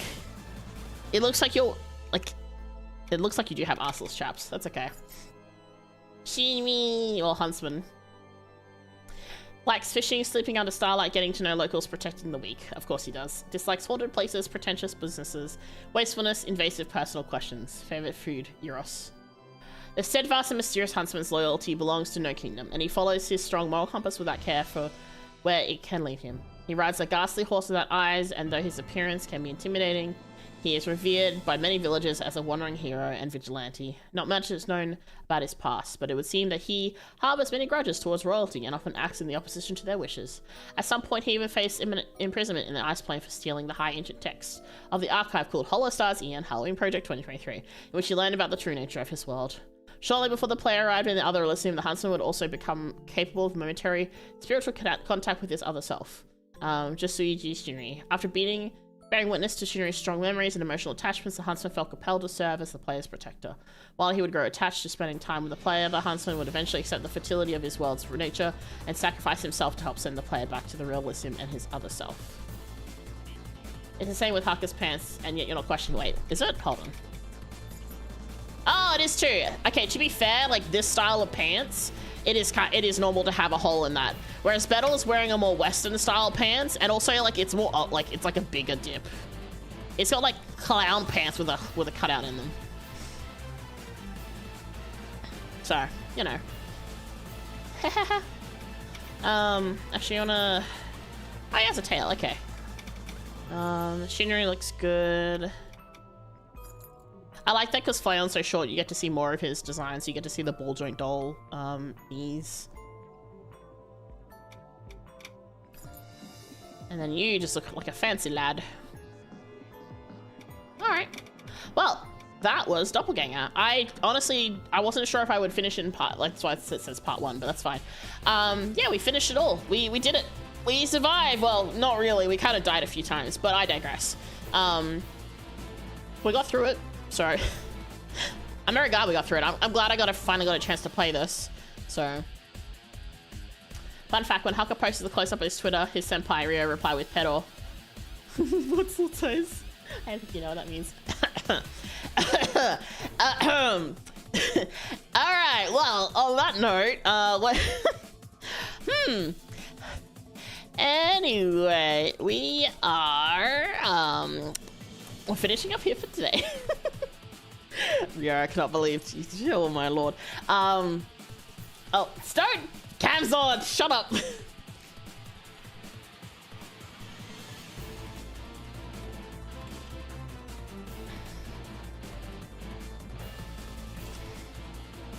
Okay, I've hydrated, goddammit. I'm glad you got to play the game as well. Again, it was so good, so worth the wait, wasn't it? Yeah, I really enjoyed it. I love visual novels and I love storytelling, which is it's hard to do on the stream at times because a lot of visual novels are very, very, very long because of the nature of visual novel, right? So it's nice to get to do something that is like a little bit shorter and actually I can get through it. Because like I love looking at things, and obviously like I immediately knew, like I could immediately pick up, you know, certain cues, and I love to see like where the twists would go, and it was really, really fun. And I want to do more story like stuff. I mean, like I'm doing A Date with Death again on Saturday, but I'm hoping that over time I can do more stories, more visual novel type things. Like I've done a few here and there, but it's very hard to do because it just takes up a lot of time. Just trying to quench all that thirst. Hey now, how dare you? Firstly, but no, this was great. I enjoyed that a lot. I really look forward to seeing if they do anything more. Like this obviously was quite a big hit. I mean, they've even put it on Steam, so it'd be curious to see what else they might come up with. And now that they've also got Armus, they can do even more hubris. So much hubris can be obtained, especially considering how much chaos those four are as well. So we'll see, but I had a lot of fun, and I hope you guys had fun watching me play and read and do some voices here and there. Here and there is probably more accurate because I was not very consistent, but I tried. So, but yeah. Some of the sounds were interesting, some of them were great, some of them were slightly terrifying. That's fine. Look, you credited me for memes. I gotta force the narrative to the next, so the next thing I'm cooking works better. You've already posted me as a drowned cat. I don't know what else you could be going for there. But yeah, thank you everyone. Thanks again for watching me go through this, and I hope you had fun. If the angle was pretty right, yeah, I'm glad. My voice is a little croaky, so it didn't really help. I had to do a lot of talking today already, so we can go further beyond. Oh no, I'm concerned. Well, on that note, I think it's probably best that I abscond out of here before Camsor does something. What's this stream? Thank you for streaming. Yeah, I hope you had fun, Ren. I'm wondering what I might see later from you. You know? But yeah, thank you everyone. I'll see you tomorrow. Tomorrow is Baldur's Gate 3. We'll be continuing with our good old Chet, the tiefling who has a fabulous moustache. I've been playing Baldur's Gate 3 alone on a sussy round. So I have to go turn off the the not safe for work parts, so that when I play on stream I don't accidentally get bonked.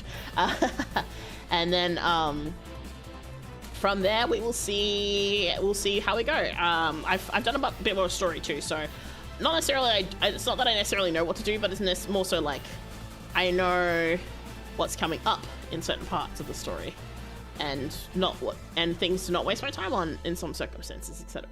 Yeah. So I'll see you guys tomorrow, same time, same place. And yeah, you did good with the voice acting. No worries, you acted out. That's how I read them. Yay! I'm glad. I'm practicing. Like I'm still practicing, and I'm trying to get better at better ranges. My voice is still changing a lot, so it's hard to really pick it out yet. At some point, I'd like to do like voice acting classes, but that requires 1, time and 2, money. And both are expensive in their own right. So if I stumble, I'll forget both the time and the place. If I stumble along, I stumble along. I mean, that's fair. I'm sure you get plenty of notifications about it, Cam, considering. But yeah, I'll see you all tomorrow. Be good. Make sure to get rest. Let me have a quick look before I go. Actually, let me just have a quick scooter loot to check. We actually have some people here. Since we have people here, we should raid out and send y'all over to someone who is streaming. Let's see. Who is streaming? Who's streaming?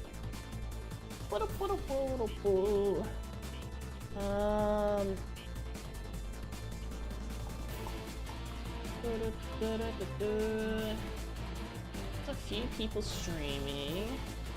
Looking for like good vibes. Let's see. Who's doing some good vibe stuff?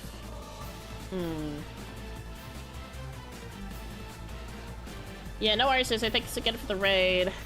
Bye bye, thanks for the stream return trip through the voice tale. Yeah, I'm glad. At least you didn't have to go through it alone this time, right? Just Twitter announcements, the rest is just me being perma online.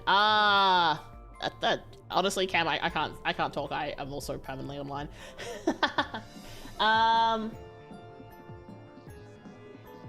What is this? I can't tell. Let me open this. I'm just gonna have to mute system audio just so that you guys don't get blasted with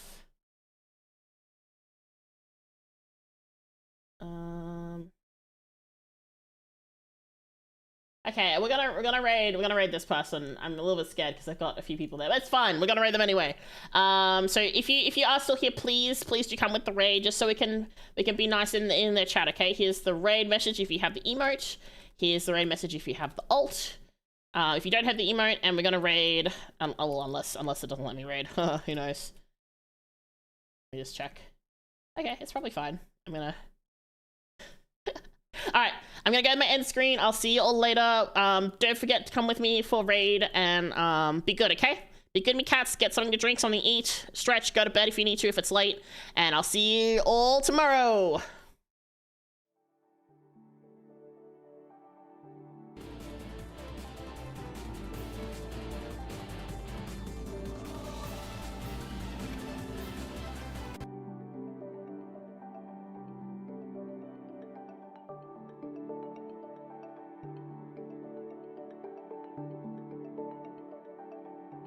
I can't do what most people do, which is they check in the morning, they go to work, they do their work, and then they leave. Can't do that because I have to make sure that the work is